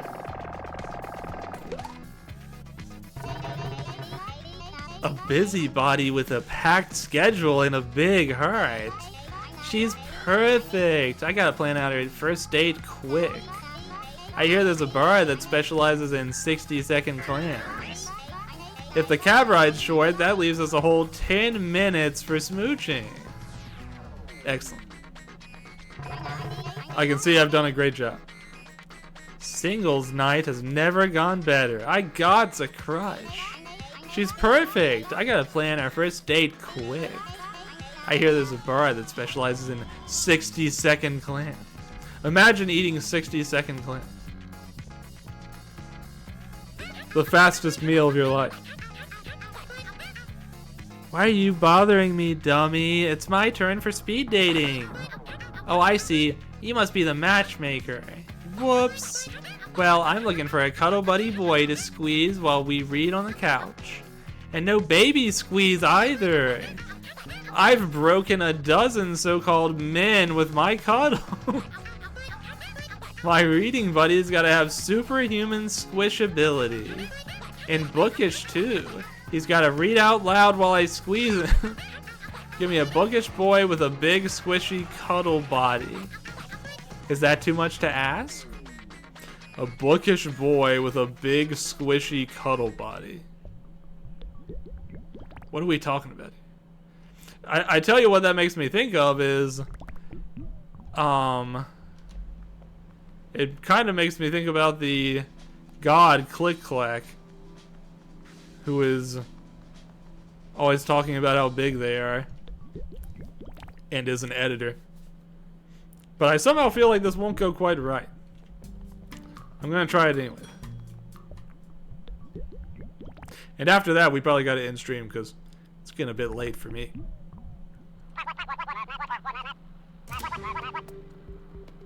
Alright, let us shoot.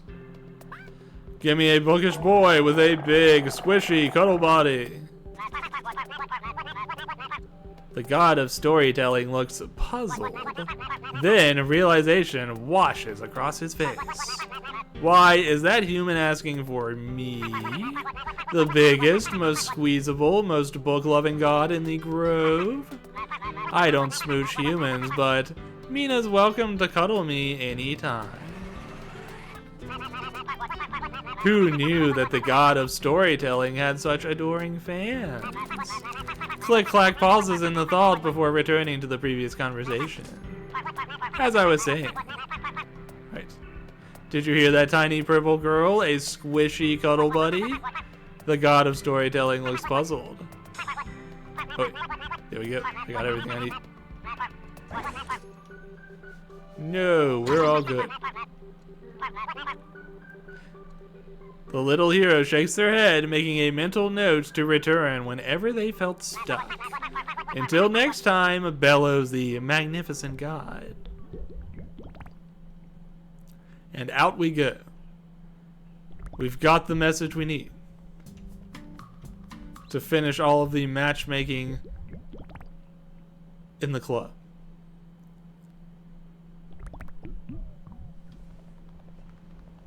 Alright, in it goes.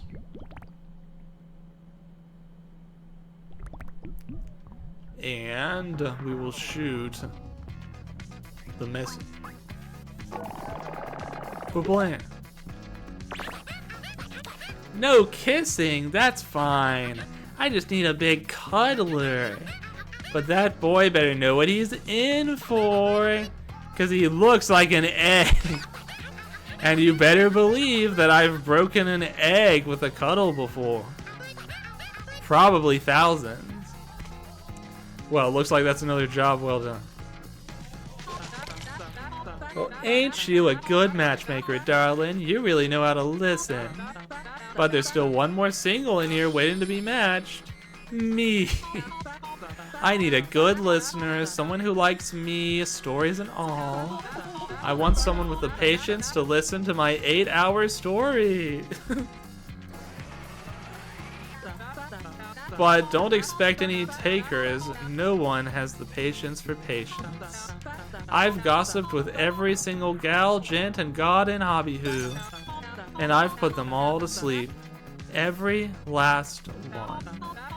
Honestly, you should be impressed. Alright, enough real talk. I've got a story for you. A long one. So there I was, just having bought a Frank from Hot Nancy's, and of course, Frank is secret code for hot dog. That's something my sister Candace taught me that once, and Candace would know because she was exiled to a small island in the Pacific for hot dog related crimes. So anyway, so I had this Frank, and there I stood in front of the condiment stand with ketchup, mustard, mayonnaise, barbecue, pickle, relish, ranch, blue cheese, honey, teriyaki, chili, oil sauce, asphalt dust. With so many good darn choices in front of me, I was absolutely puzzled on what to top my Frank with. That's when it hit me some of these condiments were not like the others, because who in their right mind, who ever ate a condiment in their entire life, would dare to put something as disgusting and gross as ranch dressing on a Frank? What the drain got into them to offer ranch? So anyway, what's up with the people that I love ranch? Why are they always putting it on everything and smacking their lips with strings of ranch saliva? Every time they open their lips chewing, I swear on the rift, it makes me wish I were never born, because then I wouldn't have to see these ranch lovers. So I shudder violently and I put some mustard and pickles on my Frank and I leave, but I won't let you forget your crimes, Hot Nancy's. You won't be seeing my services again. And hey, you're still here. I've never finished that story before. You gotta be the first person with the patience to listen to one of my stories. Do you just like to spend time with me?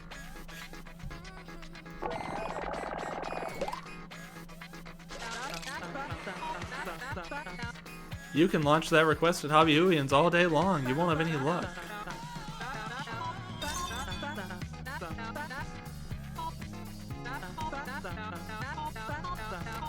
Alrighty.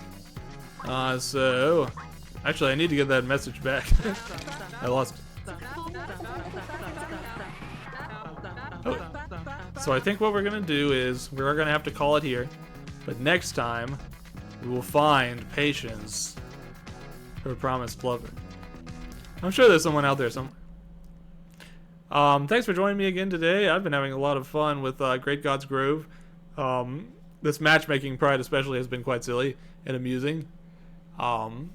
Next time around, we are going to finish up. I imagine there's probably just a little bit more left to do here, and then we'll get on to the next world. So I'm guessing probably we're looking at another 2 streams. Maybe I can even finish in... Do we still have time for me to finish in December? I don't think so, because I'm going to do one on the 20th probably, but I have a feeling that the 27th that week might be a little busy for me with Christmas and all that, but we'll see. For now, let's plan on Friday the 20th, and we'll do the usual 9 o'clock time. If something comes up, I'll be sure to announce it on my Blue Sky. For now, though, thanks for joining me. We're going to see who we can raid into tonight. Who is the perfect fit?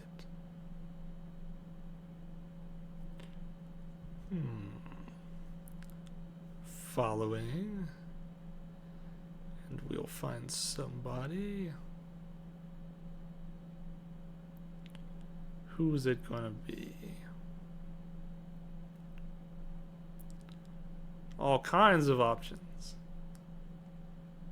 Seems like Sunday is a pretty popular stream day. I don't usually stream on Sunday, so I'm never too aware. Let's see. Ooh, you know what? Let me make sure they're not... Yeah, I think they're on their starting soon screen, so that's perfect. It looks like Delphinium is currently streaming Near Replicant, and I love Near Replicant. I've been kind of addicted to the soundtrack, unsurprisingly. If you've ever heard the soundtrack before, you know what I'm talking about.